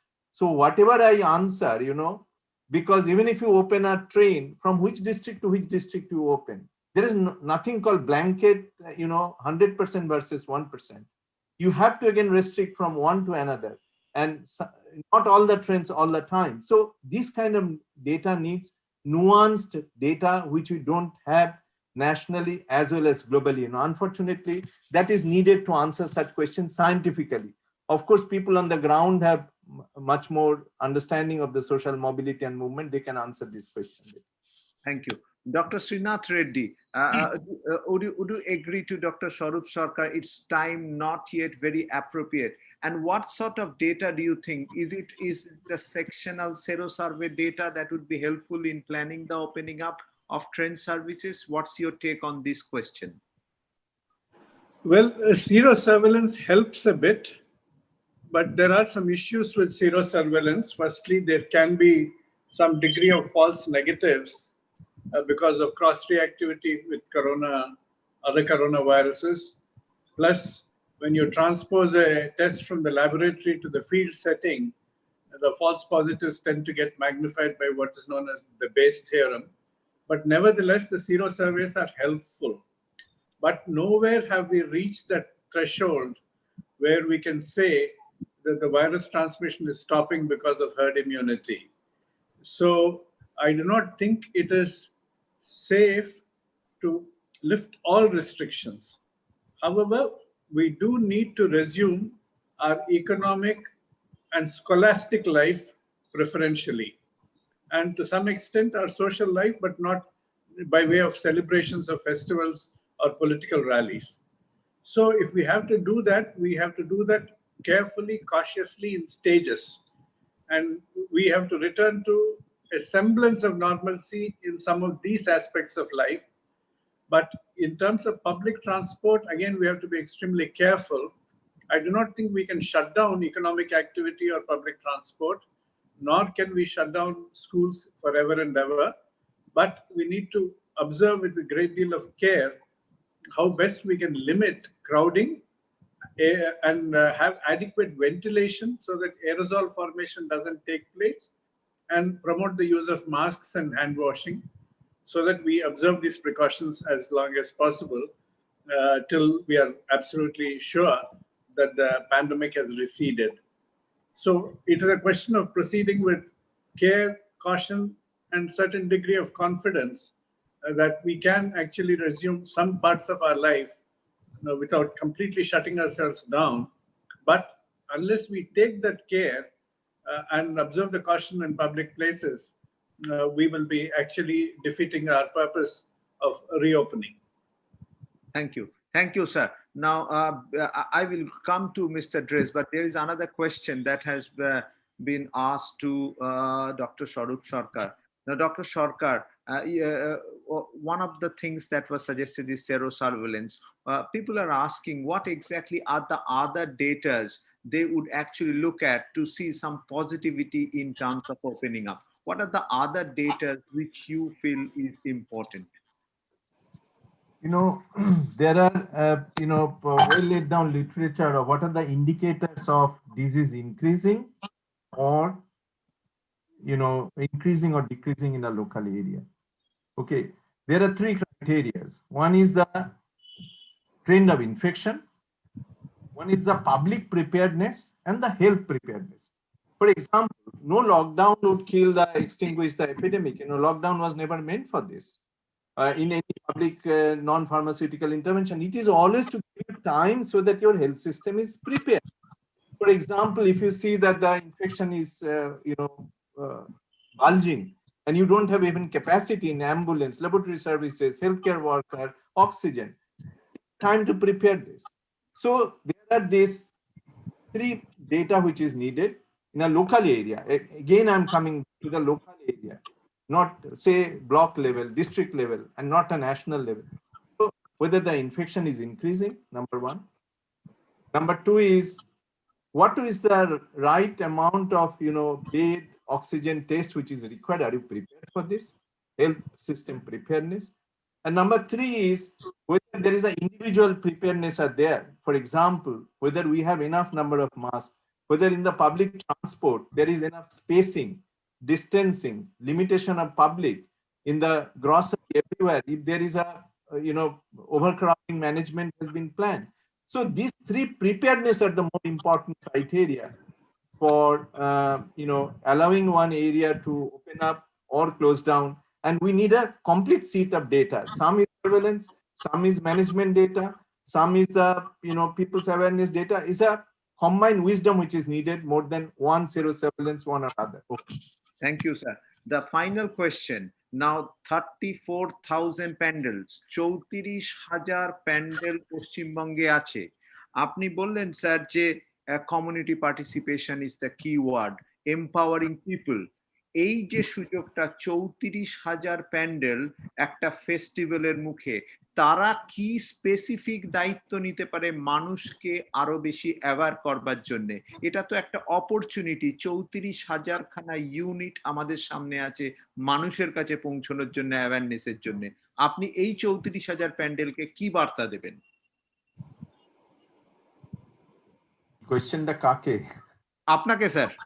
আচ্ছা, এটা না অভিজিৎ ভালো বলতে পারবে, ও তো locally আছে, তো সমস্ত সোশ্যাল ডাইনামিক্স ভালো বোঝে। আমাদের গ্লোবাল অ্যাডভাইসারি গ্রুপ থেকে আমরা এরকম অনেক জেনারিক রেকমেন্ডেশন দিয়েছি, কিন্তু মাটিতে দাঁড়িয়ে কি পসিবল আমার মনে হয় অভিজিৎ চৌধুরী বললে ভালো। আচ্ছা, তাহলে আমি লাস্টে যাব। Thank you sir. Now we go to the next session. I mean, this is a question which comes from the ground, মানে একদম গ্রাউন্ড রিয়ালিটিতে কিছু মানুষের প্রশ্ন থেকে এই সেশনটা প্ল্যান করা হয়েছে। তারপরে আমাদের final speaker mister Morrison will join us. So the question comes, may I ask Miss Lopamudra Mitro, Lopamudra Devi, আপনি কি are you there? Yes, I'm here. হ্যাঁ ম্যাডাম, আপনাকে রিকোয়েস্ট করব আপনার 3 মিনিট, মানে বুঝতেই পারছি we are restricted by time. 3 মিনিটে আপনি যদি একটা বক্তব্য বলেন যেটা আমাদের গ্লোবাল এক্সপার্টদের কাছ থেকে এবং ন্যাশনাল এক্সপার্টদের কাছ থেকে as a person, as a social being, you'd like to know and convey the message to the other side of the society. Your time now. অনেকে না শুনলে বুঝতে পারবে। I will trust আপনি বাংলায় বলুন যাতে বাকিরা বুঝতে পারে। ওকে, এটা সত্যি কথা বলতে কি, আজকে যে আলোচনাটা হচ্ছে এবং আমি প্রায় সবটাই শুনলাম, এটা একটা খুবই জরুরি বিষয়। এবং এই জায়গাটা থেকে আমার যেটা বারবার করে মনে হচ্ছে যে আমরা বিশেষ করে একটা খুবই সত্যি অসুবিধার জায়গা, যে আমি নিশ্চয়ই একটা মানে প্রফেশনাল হয়ে আমি বুঝতে পারছি অবস্থাটা, এবং শুধু তাই না, আমার সঙ্গে জড়িত হয়ে রয়েছে আরো অনেক ছেলে মেয়ে, এবং শুধু তাই না, আমাদের পুরো গোটা, আমি শুধু আমার বাংলা গানের ক্ষেত্রে বলছি, সেই ক্ষেত্রে আমাদের একটা মানে খুব বড় অংশ তারা আজ প্রায় 8 মাস কোনো কিছু করতে পারছে না, কিন্তু তারা গান গাইতে পারছে না। কিন্তু কিছু কিছু অনলাইন শোজ হচ্ছে, যে শোজ এর মধ্যে আমরা খানিকটা আমি একদমই এই জায়গাটা থেকে বলবো, কেননা আমি দুটো দিককেই আমি বুঝতে পারছি না আমার কোন দিকটাতে কি করা উচিত, আমি নিজে অসম্ভব কনফিউজ।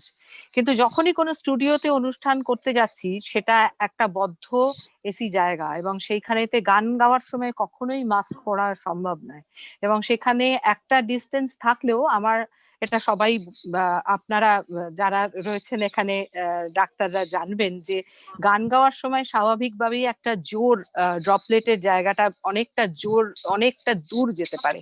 তা সেই ক্ষেত্রে আশপাশেও যারা রয়েছেন বা যারা শুধু মিউজিশিয়ান, তাদের সমস্যা নাই, কিন্তু তারপর একটা বিরাট জায়গা হচ্ছে মাইক্রোফোন ব্যবহার করলে মাইক্রোফোনের ড্রপলেট যাবেই, এবং সবচেয়ে বড় কথা সেইটাকে স্যানিটাইজ করা প্রায় অসম্ভব জায়গা, কারণ তার ভিতরের যে জালি যে অংশটা থাকে সেটা কোনো রকম ভাবে অত দামি মাইক্রোফোন গুলো ক্ষতিগ্রস্ত হতে পারে। এই সমস্ত জায়গা থেকে অত্যন্ত আতঙ্কিত। আমি একটা জিনিসই করছি মাঝে মধ্যে, আর আমার মনে হয় যে আমি যখন গান গাই, মানুষের এই একদম একা হয়ে যাওয়া, বিশেষ করে আমাদের বয়স্ক যে মানুষেরা রয়েছেন, তাদের কাছে আমরা যেতে পারছি না ভয়ে, তাদের কাছ থেকে আমরা অনেকটা দূরে রয়েছি, কিন্তু তাদের মন ঠিক রাখার জন্য আমরাই বোধহয় সবচেয়ে বড় অস্ত্র, যেটা এই পুজোর সময় আমরা আরো একটা বড় সমস্যার জায়গা, তারা সবাই কিন্তু ডিজিটালি এতটা, আমাদের বিশেষ করে বাঙালি যারা মা বাবা ঠাকুমারা রয়েছেন তারা কিন্তু ডিজিটালি এতটা কি বলবো উন্নত নন যে তারা টিভির বাইরে অনেক কিছু দেখতে পারবেন করতে পারবেন। আমি একটা অনুষ্ঠান করে দেখলাম যে তাদের কাছে যদি পৌঁছানো যায় সেখানে অর্ধেক যারা গুরুজনেরা তারা বলছেন যে কি করে টিকিট কাটবো সেটাই আমরা বুঝতে পারছি না, কি করে দেখবো সেটাই বুঝতে পারছি না। তা এই একটা জায়গা থেকে আমার মনে হয় যে 34,000 প্যান্ডেলের মানুষজন যদি তারা তাদের কেবলের মাধ্যমে কিছুর মাধ্যমে যদি মানুষের কাছে একটুখানি পৌঁছে দিতে পারেন সকলকে, তাহলে যারা আমাদের প্রফেশনে রয়েছেন তারাও খানিকটা উপকৃত হন, আর তার সঙ্গে সঙ্গে মানুষের মনগুলোও একটু ভালো হয়, যে মন ভালো হওয়াটা ভীষণ জরুরি। আর আমি বলেছিলাম মুখ্যমন্ত্রীকে অনুরোধ করেছিলাম আমাদের রাজ্যের যে তুমি আমাদের আমরা সব নিয়ম মানবো, তুমি আমাদের গান গাওয়া অনুষ্ঠান করার অনুমতি দাও। কিন্তু আমার মনে হচ্ছে যে আমরা এখনো অতটা সচেতন বা শিক্ষিত নই, যে ক্ষেত্রে আমরা এইটা মানে আমি শুধু সচেতন হলে হব না, প্রত্যেকটা মানুষকে সচেতন হতে হবে। এবং শুধু এই ওয়েবিনারের মাধ্যমে নয়, কোনো রকম ভাবে মানুষের ঘরে ঘরে পৌঁছে দিতে হবে যে কতটা মাস্ক পরা জরুরি, কতটা নিজের মানে লুকিয়ে যাওয়া। আমার অনেক পরিচিত আমার শিল্পী বন্ধুদের ক্ষেত্রেও দেখেছি যে তারা নিজেরা লুকিয়ে যাচ্ছেন যে আমার জ্বর এসেছে, টেস্ট করা তো দূরের কথা। তা সেই জায়গা থেকে আমার সকলের কাছে বলা, এখানে যারা রয়েছেন সকলকে অনুরোধ করা, বিশেষ করে অভিজিৎ দা এবং আর যারা আমার ডাক্তার দাদারা রয়েছেন তাদের বলা যে কিভাবে এইটা পৌঁছানো যাবে সেই বুদ্ধি আমার কাছে নেই, এইটা যেন চেষ্টা করা হয়, তা নয়তো কিন্তু আমাদের সমূহ বিপদ। এইটুকু বলেই আমি শেষ করব। অসংখ্য ধন্যবাদ। I would direct this question to Professor Srinath Reddy. Now, Ms. Lopamudra Mitra is one of the most talented and one of the most famous Bengali singers. Her concern today is once it is opening up, she needs to go to the studio to record her songs. And studio being a closed place, and you cannot really sanitize the microphone.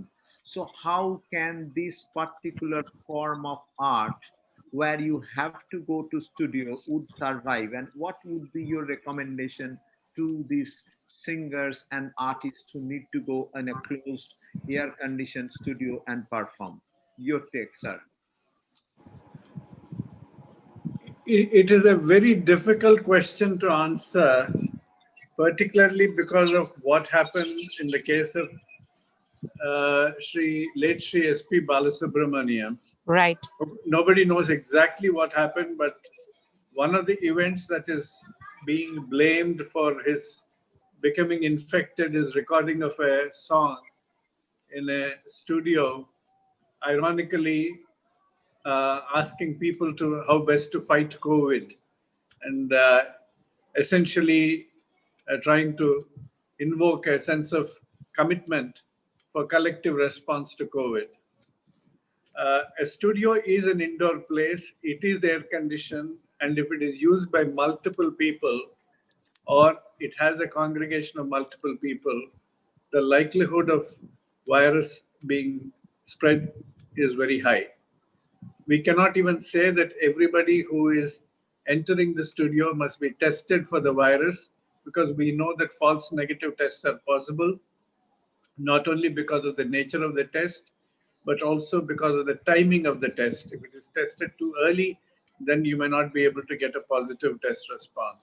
But still the person could be infective in the pre-symptomatic phase.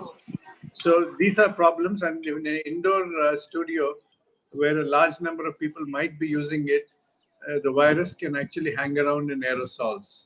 So either we say that you should do the recording after at least one day where the studio has been totally unused and free and thoroughly clean, and there have been no large numbers who have actually used the studio before you, and everybody who enters the studio must have at least observed all the precautions of wearing masks till they enter the studio, and everybody does wear masks other than the singer himself or herself, and maintains a considerable distance. Now the question is, even that may not guarantee that there will not be a virus spread, but that will minimize the risk of exposure. But spending a fair amount of time with a large number of people in a studio that has been already used by a large number of people is not a very safe practice. So you'll have to try and ensure that your timings of recordings are as free from prior use as possible, and with very limited number of accompanists. And of course, there's nothing like recording in an outdoor environment without necessarily having a closed studio door. The second thing is, if you can also record in a studio which is very large, in a small room, the clouds, viral clouds, like to tend to linger on much longer. So again, depends upon your availability of a studio which is fairly large rather than small. And if the studio, even if it is air conditioned, during the period of recording, if it has the facility to be ventilated during the non-recording periods, and there is a good deal of airflow, that again disperses the clouds, viral clouds, and doesn't allow them to accumulate. So there are a lot of things that the studio managers and owners will have to do, but ultimately it's a matter for how you insist on your own personal safety measures. Thank you very much sir. আমি আশা করি লোপামুদ্রাদি একটা point আপনারা পেয়েছেন, আপনারা ওটাকে divide করুন, একটা 8 ঘন্টা সেশন করে তারপরে পুরো স্যানিটাইজ করে দিন 8 ঘন্টা, তারপরেরটা নিন। হয়তো ওভারনাইট কাজ করতে হবে, কিন্তু একটা দিশা দেখা যাচ্ছে যে আপনারা কিন্তু শুরু করতে পারেন। খালি একটা সেশন স্যানিটাইজেশন আর একটা সেশন, এই অ্যাপ্রোচটা যাওয়া মনে হয় মেক সেন্স। একদমই, thank you so much. Thank you. Now we are into the next speaker. I mean, all of us are waiting for one thing, be it Ms. Lopamudra Mitro, or be it Dr. Ravikant Singh, or be it Dr. Diptendra Sarkar or Dr. Abhijit Chaudhary are waiting for vaccine. And when we are looking at vaccines, every day we would go through Google to find to what extent these clinical trials have gone in. And there are controversies. I mean, the easiest way would have been the Edward Jenner approach. I mean, giving COVID a vaccine and then inoculating with virus. And the biggest proponent of this was none other than Mr. Josh Morrison.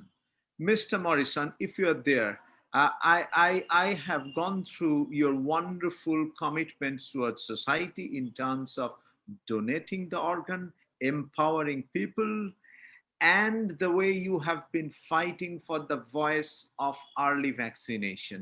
The podium is yours, Mr. Morrison. Great. Well, thank you so much for having me. And first, I'd like to thank the COVID Care Network. And clearly, the work you're doing is really quite valuable, and really a tribute to West Bengal. And I think everyone there is very lucky to have you.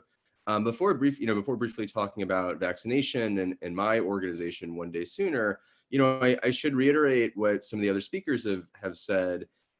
Which is that it's, I definitely certainly wish everyone a wonderful festival coming up this weekend, but I think, would encourage everyone to stay safe and to stay socially distanced, and to be celebrating from home. And even, I know that here in New York, that's been a bit difficult with my faith as someone who's Jewish.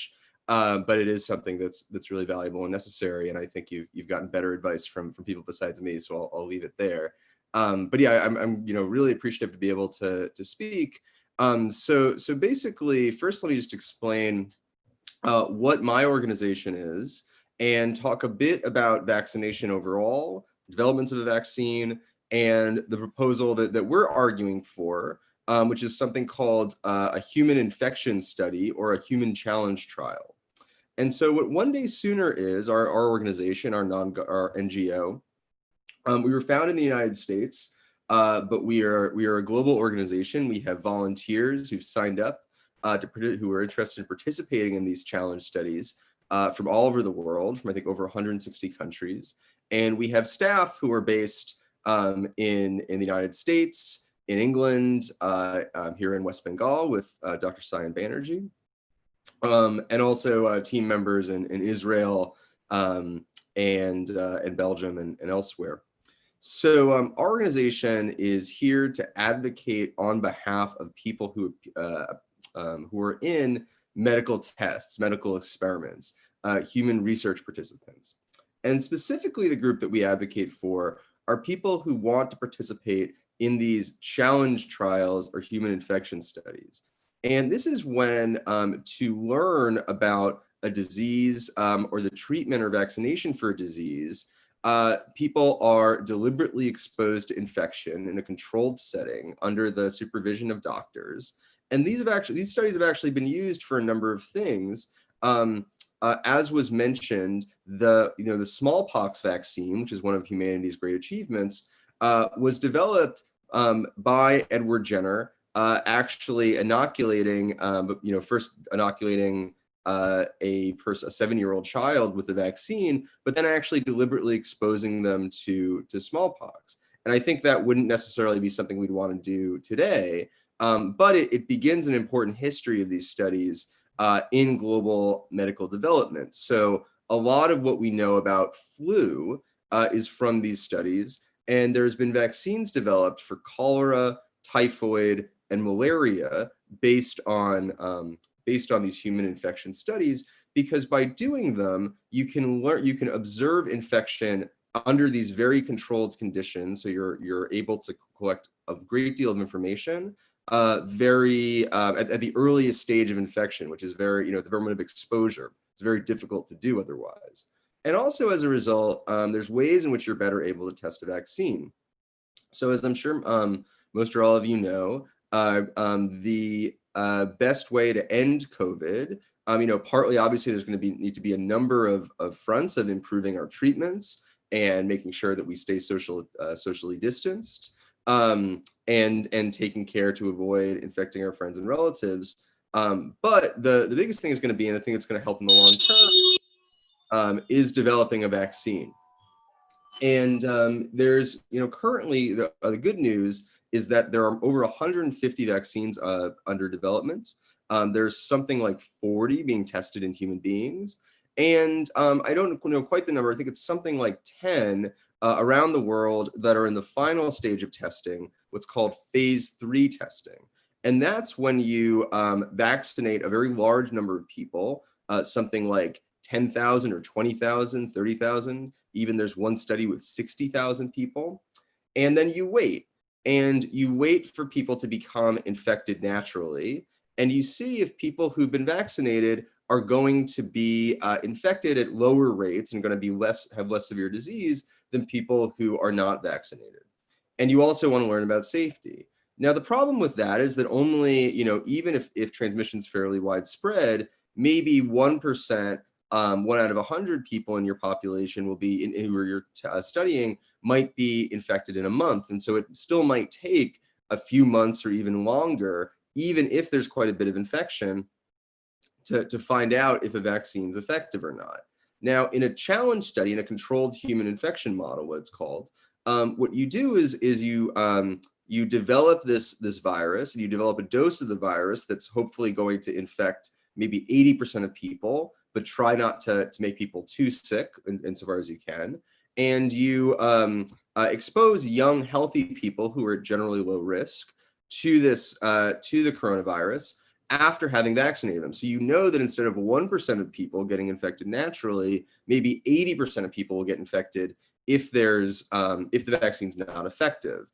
And so that means we can learn if a vaccine's effective, within weeks of exposing people to the virus. And so that can speed up our research quite a bit. And it also, like I mentioned before, because we're able to observe this moment of exposure, we can learn a great deal scientifically that can help us develop vaccines further and test vaccines further, because we can learn what a successful immune response looks like up close. So that's what challenge studies are. And basically, what our organization wants to do is to represent the voice of people who want to participate in these studies. Now, the British government yesterday actually announced that they plan on conducting these studies. There are other efforts as well. And so what we are hoping is that early in 2021, there can be a number of these studies so that we can get a number of different vaccines, we can get the best vaccines so that the entire world can be vaccinated in 2021, not just wealthy Western countries. And so that's overall the goal of One Day Sooner. I'll leave it there and take people's questions.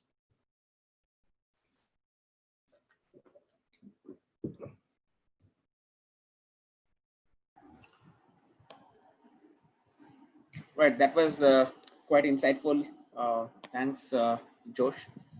So there had been some questions telling that, like, even if a young person who doesn't have any of the comorbidities are exposed to the virus, what are the long-term threats that can happen? Because a lot of people are complaining about post-COVID problems, like you have patches in the lungs, and we don't know. We are, like, learning about COVID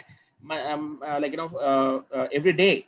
So isn't it a great risk that we give the vaccine, then put this young brigade in front, hoping that nothing wrong will happen, or in the long term? But I can understand that, yes, there can be high success rates in terms of if there's no comorbidity. We have seen the behavior of COVID in the short term, that it is not impacting that much. But we would definitely love to hear something on that from you.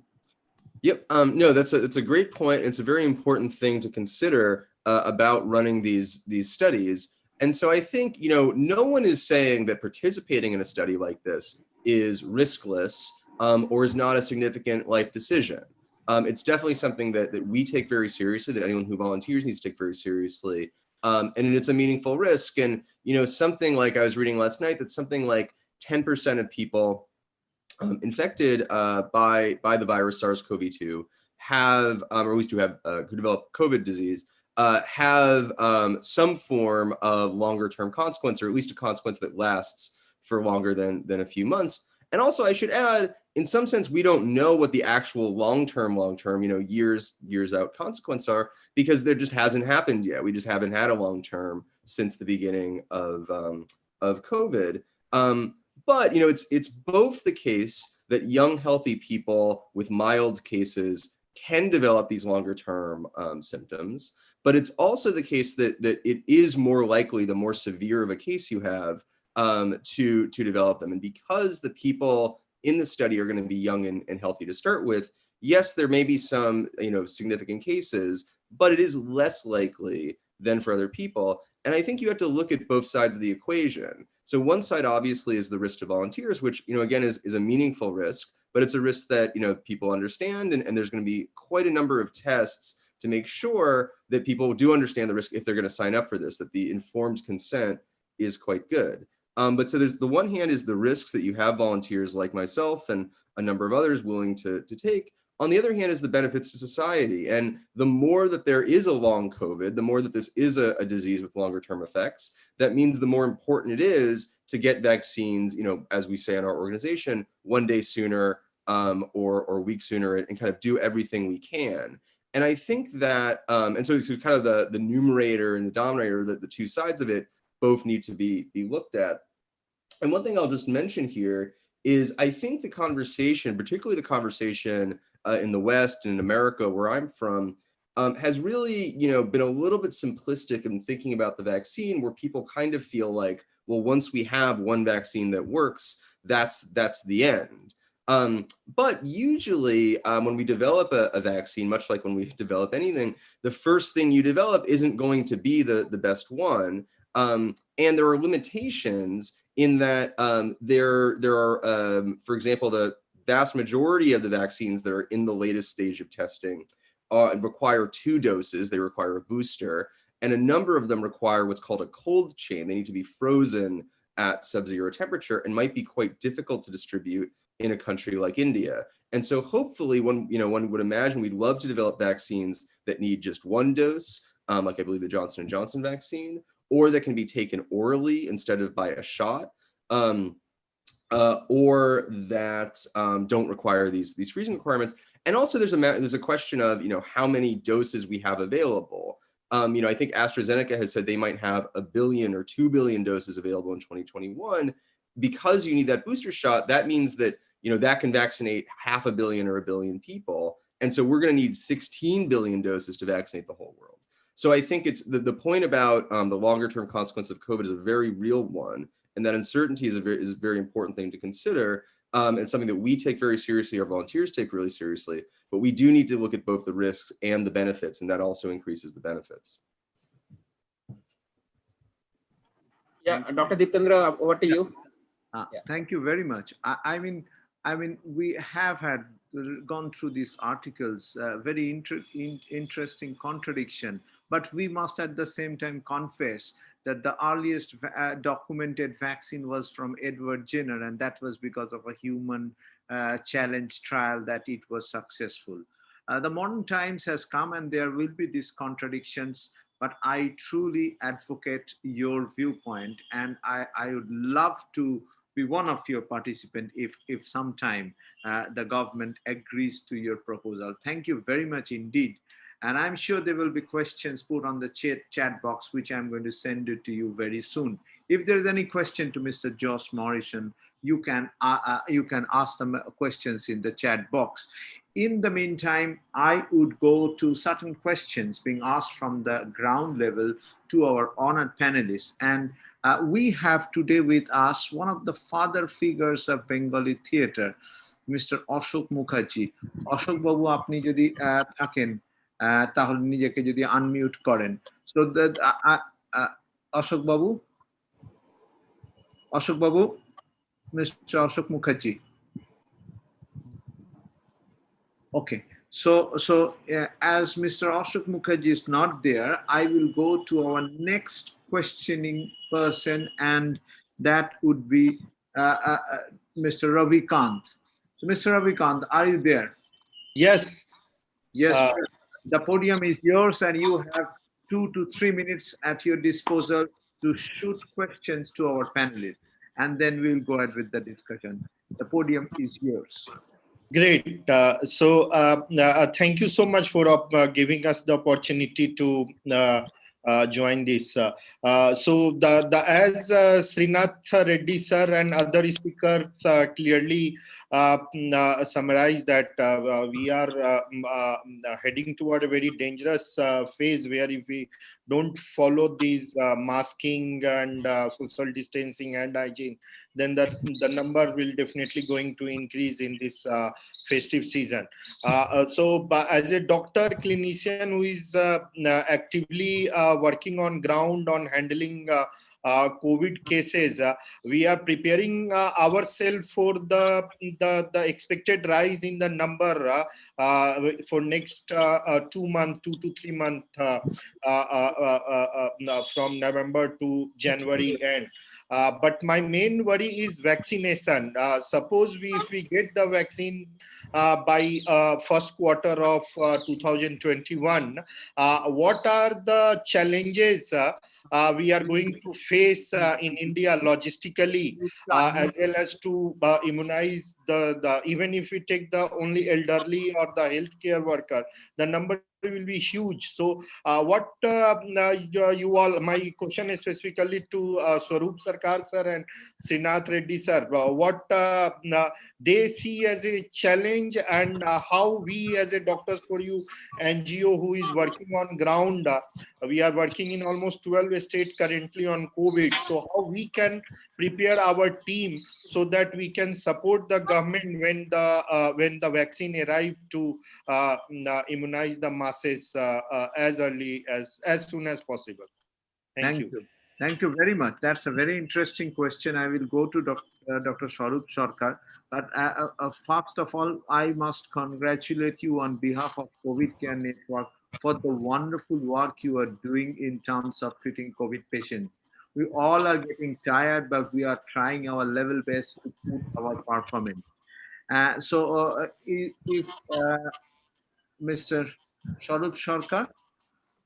Yes, Ravi Kant, great question, and I'll ask Josh to add in and Srinath also. But, no disease was won by 100% vaccination. You should know this. Even a vaccine of smallpox with 100% efficacy did not succeed, by 100% vaccination, but a targeted ring fence surveillance strategy. You detect a case and within 1 kilometer, you immediately vaccinate, and even by repeated vaccination of almost near 80 to 90%, also 80 to 90%, the eradication was not achieved. So ground presence of early detection of the first case by NGOs, by community workers, and ring fencing surrounding vaccination of that groups, protecting the healthcare workers, protecting the public service workers. Those are the priorities, and I don't think, people have talked too much on the vaccine, but the technical strategy of prioritization of target group has not been discussed much enough, where I think lies the success, even with a 60%, 70%, effective vaccine, So that needs some more work, and I'll be more interested to work on that area, and that's where I think lies the answer. Thank you, sir. Now, we will take any questions that we have after the whole thing is over. And if I request the panelists to go to the chat box, if there is any questions directed to you, can straightway answer the questions there. We go to our next questioning person from the ground, and none other than Mr. Ashok Mukherjee. Ashok Babu, apni jodi thaken. I've got the honor to introduce Mr. Ashok Mukherjee. He is a renowned father figure in Bengali theatre. Ashok Babu, apni jodi kono question, আপনার 3 minute সময়, আপনি আপনি যদি বলেন যে as theatre artist, একজন নাট্যকর্মী হিসেবে এই প্যান্ডেমিকে আপনার তরফ থেকে ঠিক কি প্রশ্ন আছে? 3 minute. Your time starts now, sir. আমাকে দেখতে পাচ্ছেন কি আপনারা? হ্যাঁ, দেখতে পাচ্ছি। হ্যাঁ, দেখতেও পাচ্ছেন, ঠিক আছে। হ্যাঁ, আসলে এইসব ব্যাপারে একদম পারি না। হ্যাঁ, আমি যেটা বলবো সেটা হচ্ছে যে আমি নিজে থিয়েটারের লোক, এখান থেকে দাঁড়িয়ে কথা বলবো। এতক্ষণ যা শুনছিলাম তাতে বোঝা যায় যে সমস্যাটা আন্তর্জাতিক স্তরে কতটা পরিমাণ উদ্বেগ ছড়িয়েছে এবং সারা পৃথিবীর মানুষ কেমন করে চিন্তিত। আমি তো একজন কোনো এক্সপার্ট নই, আমি থিয়েটারের কর্মী হিসেবে দেখতে পাচ্ছি যে আমাদের থিয়েটারের জগৎ ভয়ঙ্কর ভাবে এফেক্টেড হয়েছে। আরো বেশি করে হয়েছে এই কারণে যে থিয়েটারটা একা একা করা যায় না। আমার একটা স্টেজ লাগে, আমার দর্শক লাগে, যারা অভিনয় করবেন সেই দলটাকে লাগে, তার থেকেও বেশি করে লাগে গোটা কাজটাকে সম্ভব করার জন্য একটা ব্যাকস্টেজ কর্মীদের একটা বিরাট সংগঠন। তারা আমাদের সবটা করে দেন, কেউ আলো করেন, কেউ সাউন্ড করেন, কেউ মেকআপ করেন, কেউ সেট করে দেন, নানাভাবে তারা আমাদের থিয়েটারটাকে সম্ভব করে থাকে। সেই পুরো কাজটা আটকে আছে, এটাও যেমন ঠিক। এবং তার ফলে আমরা যারা হয়তো পুরোপুরি ভাবে আমাদের খালি অভিনয়ের কাজের উপরে আমাদের নির্ভর করতে হয় না, তারা যদিও বা খানিকটা এড়িয়ে যেতে পারছি, একেবারে গ্রাউন্ড রিয়ালিটি দাঁড়িয়ে যে লোকেরা কাজ করছে তারা they are feeling the pinch, they know where it really actually hurts, তাদের অসহায় অবস্থা। এটাও ঠিক যে দুর্দান্ত খবর হচ্ছে যে গত প্রায় 6 মাস ধরে থিয়েটারেরই ভেতরকার মানুষজন তারা থিয়েটারেরই কর্মীদের জন্য, নেপথ্য কর্মীদের জন্য, দুস্থ অসহায় শিল্পীদের জন্য নিজেরা টাকা তুলে, নিজেরা ফান্ড তৈরি করে, নিজেরা তাদের কাছে মাসে মাসে সামান্য সামান্য হলেও সাহায্য পৌঁছে দেওয়ার চেষ্টা করি। সেটা যথেষ্ট নয়। আমরা কেন্দ্রীয় সরকারের কাছে বলেছি, রাজ্য সরকারের কাছে বলেছি, তারাই বা তাদের সীমাবদ্ধ অবস্থার মধ্যে কি করবেন। আগে তো কল কারখানা, ব্যাংক, অফিস, আদালত, স্কুল, কলেজ খুলবে, হাসপাতাল চালু থাকবে, তবে তো থিয়েটার সিনেমা হবে। ফলে থিয়েটার এখন একটু খুললেও, হলগুলো খুললেও সরকারি হল এখনো খোলেনি। কলকাতায় খালি একাডেমি, তপন থিয়েটার, এরকম কয়েকটি গুলো প্রাইভেট অডিটোরিয়াম ব্যক্তিগত মালিকানায় চলে, তারা খুলেছে। সেখানেও শো হচ্ছে। 15 অক্টোবর থেকে কিছু কিছু শো হয়েছে, অভিনয় হয়েছে, লোক যায়নি। সভাপতি তারা ভয়ও পাচ্ছেন মানুষ। মেট্রো খুব অনিয়মিত।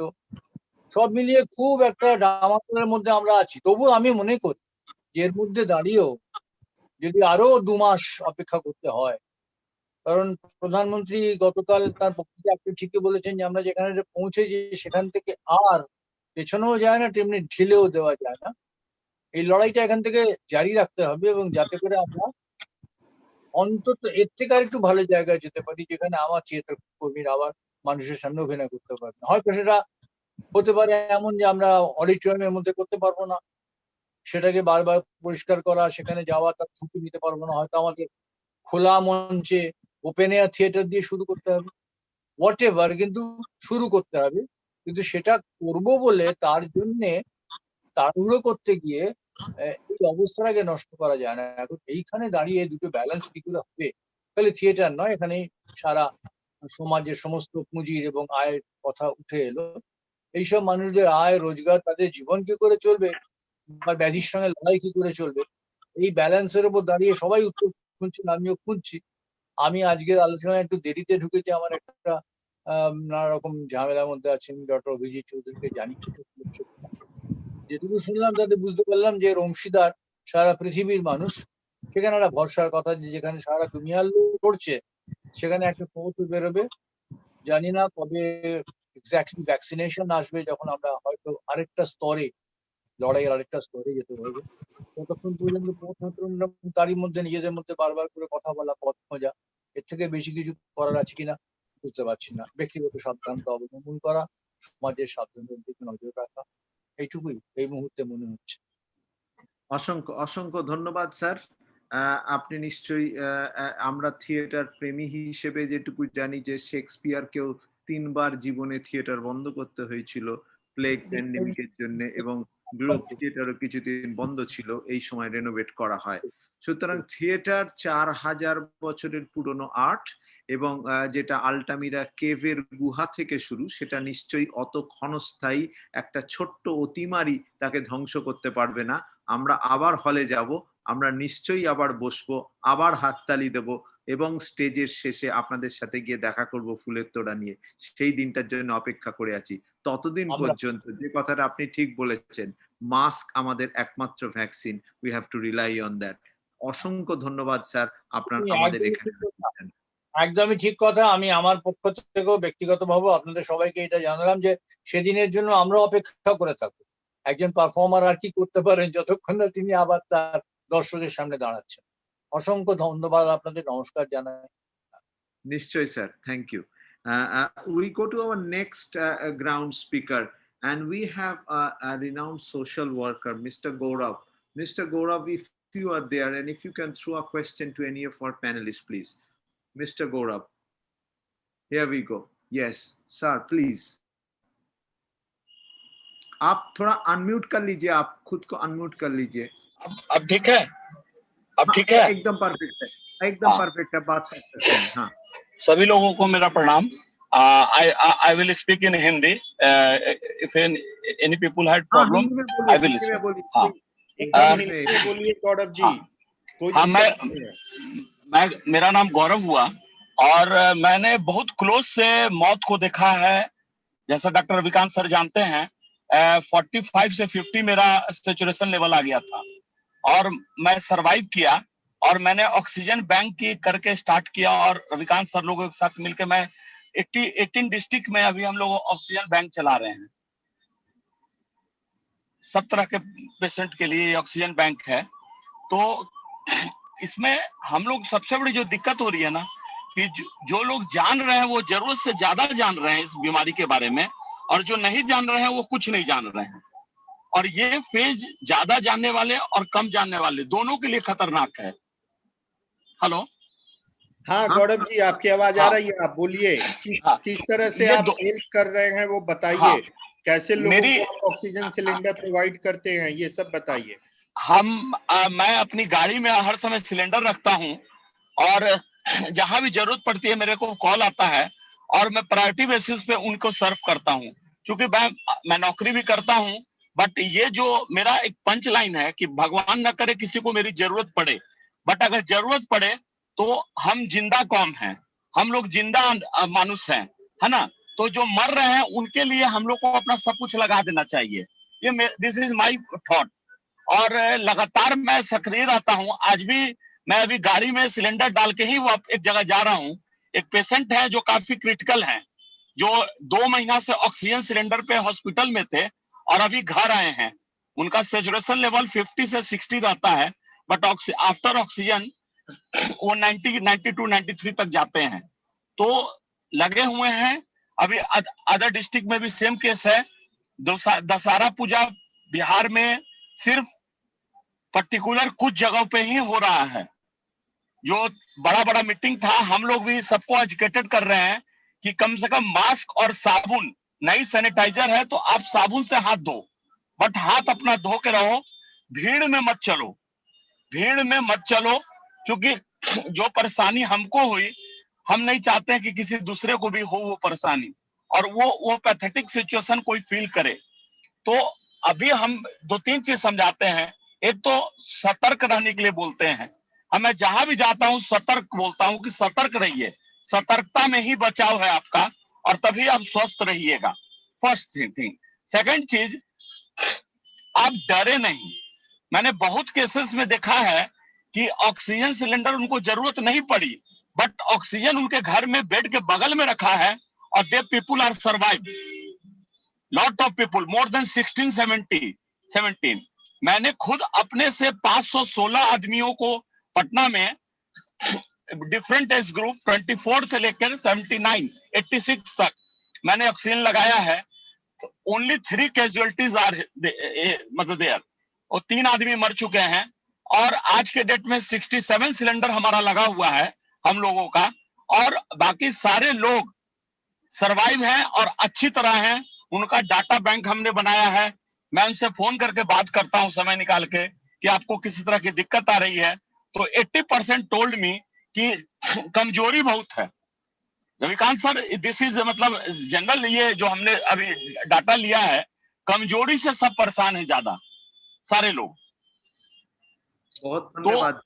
हाँ जी जी जी, बहुत ही धन्यवाद जी। आप जो जी कर रहे हैं इसको हम लोग हमारा तरफ से सैल्यूट कर रहे हैं, क्योंकि यही तो मानव सभ्यता का बेसिक है। यही बात स्वामी जी ने शुरू किए थे, कि विवेकानंद यही किए थे, डॉक्टर श्रीनाथ जी ने वही बात बोला है कि कम्युनिटी एम्पावरमेंट, डॉक्टर स्वरूप सरकार ने वही बात बोले हैं। वो बहुत अच्छे से खुलासा होके इंग्लिश में बोले हैं, लेकिन आप वो काम ग्राउंड रियलिटी में कर रहे हैं, इसलिए हम लोग सब आपके पास आभारी हैं। और आपका एग्जाम्पल हम गांव-गांव में अगर पहुंचे तो ही ये भारत देश ये अतिमारी से निकल आएंगे। और बहुत शुक्रिया जी। तो हम लोग का अगला स्पीकर जो है वो है mister Mohit Randeep. Mohit Randeep, are you there? हाँ, যদি আপনি আপনি আপনাকে নিজেকে আনমিউট করে নিন প্লিজ। হ্যাঁ, হ্যালো, শোনা যাচ্ছে আমার কথা? হ্যাঁ, বলুন। আপনি 3 মিনিট আপনার সময়, আপনি যদি প্রশ্ন সময়।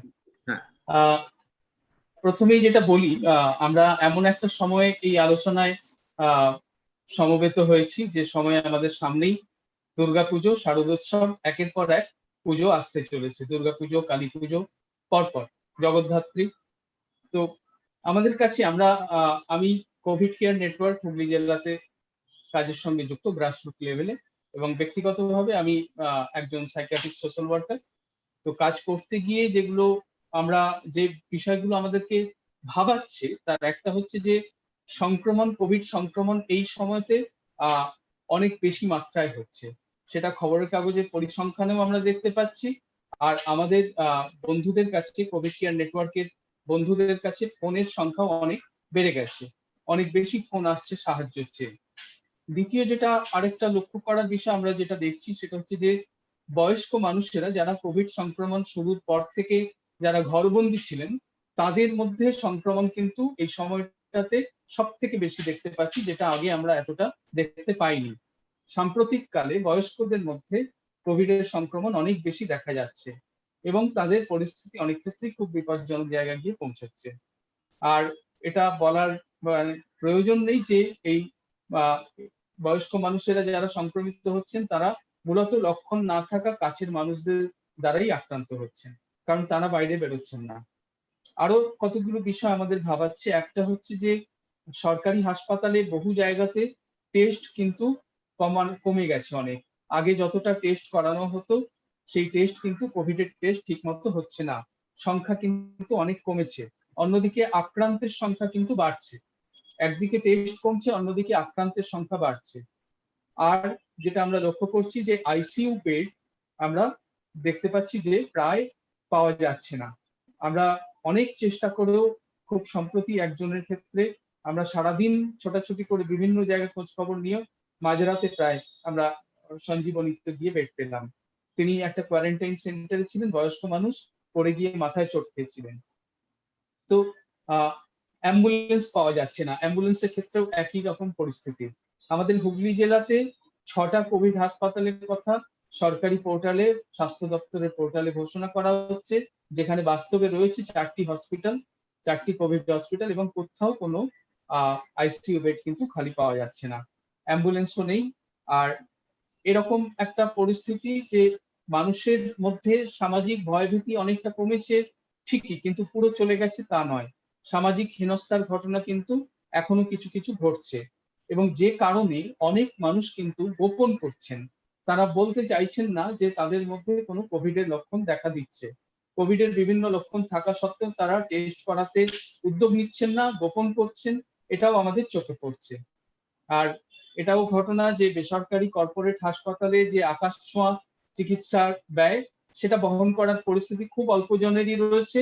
অন্যদিকে সরকারি, মানে তাদেরকে সরকারি ব্যবস্থাতেই ভরসা করতে হবে, অথচ সেই ব্যবস্থাটা কিন্তু ক্রমশ কমছে, মানুষের সংখ্যা, আক্রান্ত মানুষের সংখ্যা বেড়ে যাচ্ছে। অন্যদিকে আমরা আরেকটা ছবি দেখতে পাচ্ছি, সেটা হচ্ছে যে পুজোর সময়তে আমরা কোভিড কেয়ার নেটওয়ার্কের পথসভা আয়োজন করেছিলাম দিন কয়েক আগেই কোন্নগরে। সেখানে সত্যরূপ ছিলেন, ডক্টর পার্থ সারথী মুখোপাধ্যায় ছিলেন। আমরা সেখানে দেখলাম যে প্রচুর মানুষ আশপাশে যারা মাস্ক ছাড়াই কিন্তু বাজারহাটে বেরিয়ে পড়েছেন, এবং তাদের মনে হচ্ছে যে কোভিড আর কিছু নেই, কোভিডে আমরা মরবো না, আমাদের কোনো অসুবিধা হবে না, আমরা অলরেডি বোধহয় হার্ড ইমিউনিটি অর্জন করে ফেলেছি। এরকম একটা ধারণা কিন্তু বহু মানুষের মনের মধ্যে কাজ করছে, যেটা আমাদের কাছে মনে হয় যে খুব চিন্তা। আর আরেকটা বিষয় যেটা বলার, সেটা হচ্ছে যে পলিটিক্যাল যে বিভিন্ন রাজনৈতিক দল, বিভিন্ন সংগঠন, এমনকি কলেজ প্রশাসনও এমন কিছু উদ্যোগ নিচ্ছেন যেগুলো খুব বিপজ্জনক। একটা তো হচ্ছে যে মিছিল মিটিং যেগুলো করা হচ্ছে, সেখানে কোনো রকম, মানে হাজার হাজার মানুষকে জড়ো করে মিছিল হচ্ছে, মিটিং হচ্ছে, সেখানে কোনো রকম ব্যক্তিগত সুরক্ষা সতর্কতা মানা হচ্ছে না, সেটা আমাদের চোখে পড়ছে। আমি খুব সম্প্রতি উত্তরপাড়া কলেজে সেখানে ওদের 130 বছর পূর্তি উপলক্ষে একটা অনুষ্ঠানের আয়োজনের দেখলাম, এবং জানতে পারলাম যে প্রায় 500-রও উপর মানুষ একটা বদ্ধ ঘরের মধ্যে, যেখানে এসি চলবে, সেখানে তাদের থাকার কথা। তো এই যে উদ্যোগগুলো, এইগুলো আমাদেরকে খুব চিন্তায় ফেলছে। এবং আজকেও আমরা খবরের কাগজ যদি দেখি, একজন রাজনৈতিক নেতা, একটি পুজো কমিটির কর্ণধার, তিনি বলছেন যে মানুষকে তো আর বাড়ি বসে থাকতে বলতে পারি না। তো এই ধরনের যে দায়িত্বজ্ঞানহীন কিছু কিছু কথাবার্তা আমরা রাজনৈতিক দলের মানুষজনদের কাছ থেকে শুনছি, এবং ধরুন কলেজের ওই অনুষ্ঠানে সেখানে এমপি এমএলএ রাও উপস্থিত থাকবেন, কি করে তারা পারমিশন পান আমি জানি না। অতিমারি আইন আছে আমাদের এখানে, ডিজাস্টার ম্যানেজমেন্ট আইন আছে, কিন্তু সেই আইনগুলো সত্যি প্রয়োগ হয় কিনা সেটা আমাদের কাছে প্রশ্নের জায়গা। এখন সরকারকে আমার মনে হয় যে ঠিক করতে হবে যে তাদের এক পরিকাঠামো ঠিক করতে হবে, প্রচুর মানুষকে ভর্তি করার ব্যবস্থা রাখতে হবে, আর না হলে সম্পূর্ণভাবে এই ধরনের যে আয়োজনগুলো, সেগুলোর উপর নিয়ন্ত্রণ আরোপ করতে হবে। এটুকুই বলার আমার। অসংখ্য ধন্যবাদ মহিবাবু, আপনার বক্তব্য শুনলাম। আমি I will go to Professor Reddy now. This gentleman has put forward a question. The politicians are going out for rally, and is that something, an example a politician should set in front of the society? And what would be your take on that? Obviously, there are political compulsions, but what's your take on that? That's the question that has been put by this gentleman. Well, purely from the public health perspective, since we are saying that large outdoor rallies and crowds who gather in a stadium or in a maidan are not advisable. And this is what you're seeing also in other countries, including the United States, where there is an election going on, where there are problems of even large rallies being conducted. So that would not be advisable at all. I think if we can have, you see, one of the problems, let me also say, is that the question of, just like we need people partnered public health, we need people partnered democracy. We need small groups of people to discuss and debate in their local community settings, come to a consensus. And then using the media that are widely available, you can have leaders addressing the larger gatherings, but not necessarily crowding in a single place. So if you can actually have ground level work and regular work going on in the communities throughout the year, you don't need this big show of strength through public rallies, which in this time of COVID are certainly not advisable from a public health point of view. So if your democracy is really rooted at the grassroots, you don't need this kind of public demonstrations of strength to attract your voters. But anyway, leaving that aside, I believe that all canvassing should be done at the ward level, locally, and large public rallies should be avoided because of public health reasons. Thank you, sir. Now, before we go to the last question putting person, Jitendra, I'll just say Professor Reddy has to leave, and thank you so very much, sir, for spending that much time. And we will come back to you very soon with similar requests for guiding us as you spared your more than 2 hours time today. I know you are very busy, and COVID Care Network remains grateful. So thank you very much for this opportunity. I greatly learned a lot and enjoyed the discussion. So wish you all a happy and safe puja. Thank you. Thank you very much, sir. Now, I have a question to Mr. Morrison. Now, there is someone who had put in this question that should vaccine be the end of the pandemic? That's one question. And the second one is, what is the general attitude of people? Is it completely different and scientific in that part of the globe where you come from? Or it's the same that you see in this part of the globe, where people have been recklessly putting the mask down? So these are two directed questions to you. And after that, we will take the last questioning person.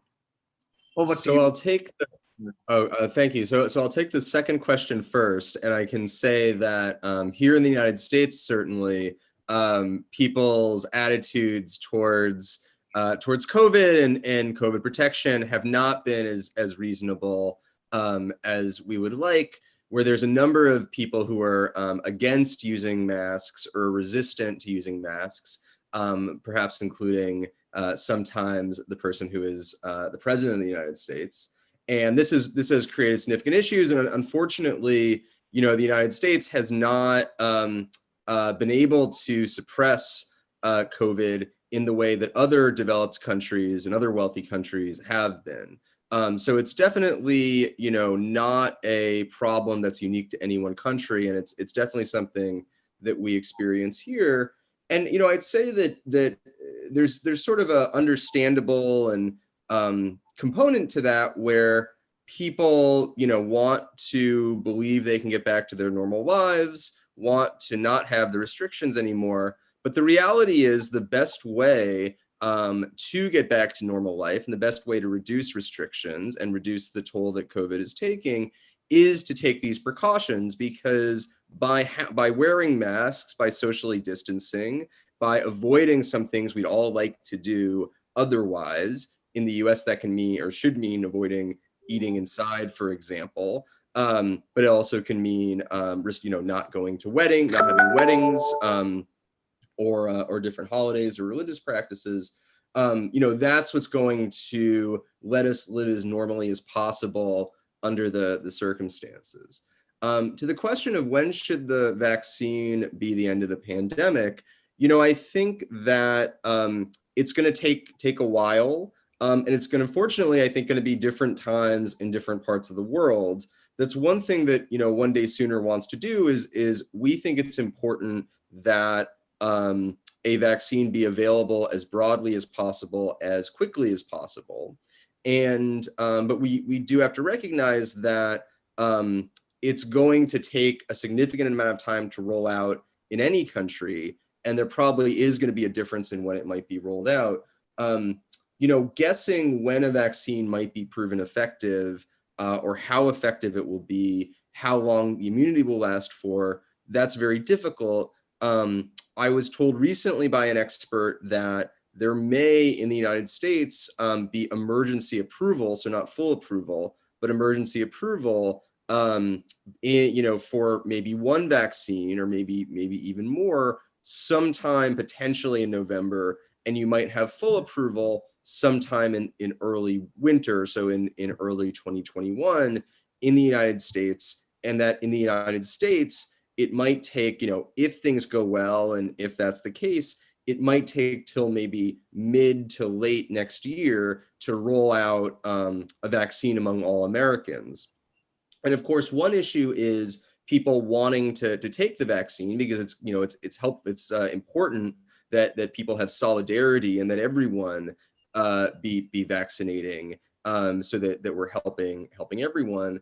And the question is going to be to what extent it's going to be possible to vaccinate not just a wealthy country like the United States in 2021, but get the majority of the population and getting herd immunity in countries like India or countries throughout the world.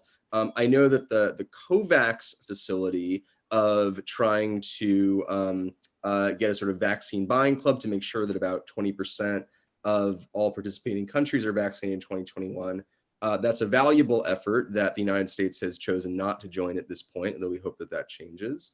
But we also think that our goals need to be higher than that, even if that's going to be a difficult goal on its own, and that the aim should be to produce enough vaccine and put enough resources into it for vaccinating the entire world in 2021. But right now we're not on the path for that. We're probably more on the path that as of now, the majority of people in India might be vaccinated in 2022, even if it starts getting vaccinated in 2021. But we don't know, and that's why it's important to be moving as quickly as possible and to be figuring out all the details of vaccine deployment, to be sharing the vaccine as widely as possible within India and other countries as quickly as possible once one has been proven effective. Jose, I've got a question. Abhijit here. I just want to, this is an anxiety reaction, you can call it. Do you think that once vaccine comes, it's going to increase, or how to take care of the equity concerns that always make us, one of the issues in such a public health outbreak circumstances? How do you conceive of the scenario that's upcoming and the concerns that can be guarded? Well, I definitely don't. If I understand the question correctly, I definitely don't think that developing a vaccine is going to solve the equity concerns. And I think those concerns are very real, and it's something that we at One Day Sooner care quite a bit about. And we think it's quite important to be promoting the voices of people in places like India into the global conversation, and particularly the policy-making conversation around how these vaccines are developed, how they're distributed, how resources are allocated. And we also think that it's important, India has a great deal of strengths and resources from a pharmaceutical perspective, like, for example, the Royal Serum Institute, which produces a great deal of the world's drugs and treatments and vaccines. And so we do think that countries like India should have the right and ability to be producing vaccines that are approved in their borders and for their population, so that we think that people do need to have access to this outside of just who has the most money and who can afford it. So I think that these equity considerations are going to remain very real, and that everyone, but certainly people in my position and One Day Sooner's position of having a kind of public megaphone to be able to speak about these issues in the developed world conversations and in the press, we need to be focusing attention to this, and we need to be talking about this policy and trying to get the best policy we possibly can, because people around the world should not have, you know, different health and different access to medicine based on where they were born or where they live or what race they are, how much money they have. You know, a vaccine is humanity's common heritage or common benefit, and we should be treating it like that. Thank you. We have the last speaker of the day today, and it would be, if I can have Miss Nivedita. Miss Nivedita, yes. And she's a nurse working for COVID patients. And may I request you to be the last speaker of today's program? The podium is yours, and you have 2 to 3 minutes time to put your point forward. Thank you very much. Thank you. Thank you everyone for this opportunity. Actually, I wanted to highlight some points, my experience I wanted to share. I am from South India actually, I am from Karnataka, but I am working in Bihar since 5 years. After hits of this pandemic, I am working for COVID. Actually, I am working in rural health settings where we are treating remote patients. So first thing I wanted to say about the decentralization of the health system, because in community, people are not ready to get tested because they are afraid of isolation and separation from the society. People are not accepting those who are tested positive for COVID. So, and there is lots of bad publicity from the media, like COVID patients are not getting food in isolation center, and there is attack on doctors, and there is no bed. These all affect to the community, because all information, whatever information communities are getting, that is actually not correct. Because of that, our health center is supporting them, like we are requesting them to stay in our health center, and we are supporting them like they can get their food from the home.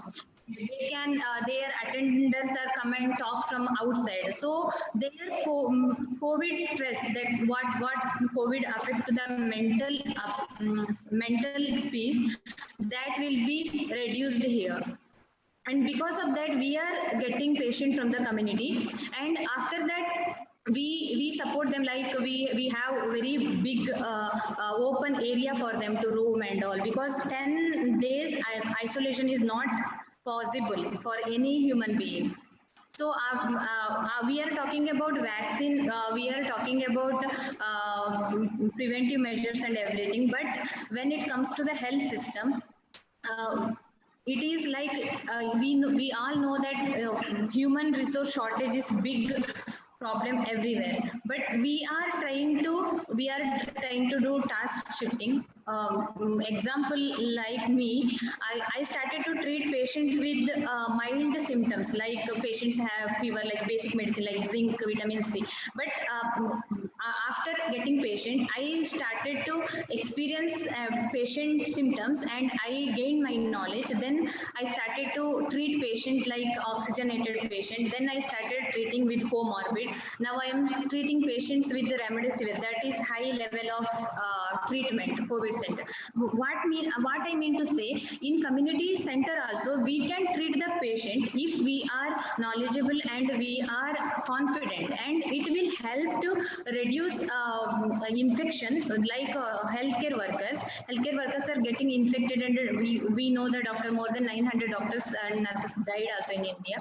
So what we are second waves going to hit in India in winter. So we have to prepare ourselves how to protect community, because we cannot convince the community mentality to everyone we cannot convince to wear mask, and we are doing many publicity like don't do puja, don't public gather, but it is happening, still it is happening. But we have to, as a healthcare worker, we also prepare ourselves to treat this pandemic. Third thing I am going to say is sustainability. Our health center, we kept our health center with solar backup also, because we are in rural center, there is no electricity in 24/7, so we have solar backup as well as in community. Biomedical waste management also difficult. It is from Patna, it is 35 kilometer away, so every day vehicles are not coming here to take the biomedical waste, so we generated our own local incinerator to waste management to decrease the infection. 13th, I am saying to less exposure. In my experience, I'm working since 3 months for COVID, and I have treated more than 60 patients. But thank God, till now I am not COVID positive because I have PPE supply from my hospital. But still, we know all doctors and nurses are getting infected. But to taking proper measurement and with the knowledge, we can reduce the infection and we can treat many patients. And another thing, I identify smart patients from the group and I train them like how to take temperature in digital thermometer, how to take BP measurement in digital thermometer and oxygen saturation. Then that patient helps other patient to do this. So in this we can reduce exposure of healthcare workers also. So we gave mask to patient also. So when we enter to the hospital, when we enter to the ward, that droplet infection will be reduced if we provide mask to the patient also. With all these measures and with confidence and knowledge, we can help local community as well as community people. And because home isolation is not the option in like Bihar state, because home isolation where people are staying in one room and one hall and one room, there is possibilities very less to do home isolation. So we have to take care of them in health center to isolate them to reduce the infection. Thank you Ananda. Thank you very much. And thank you very much, Nivedita. It was a pleasure hearing your efforts and you have set an example.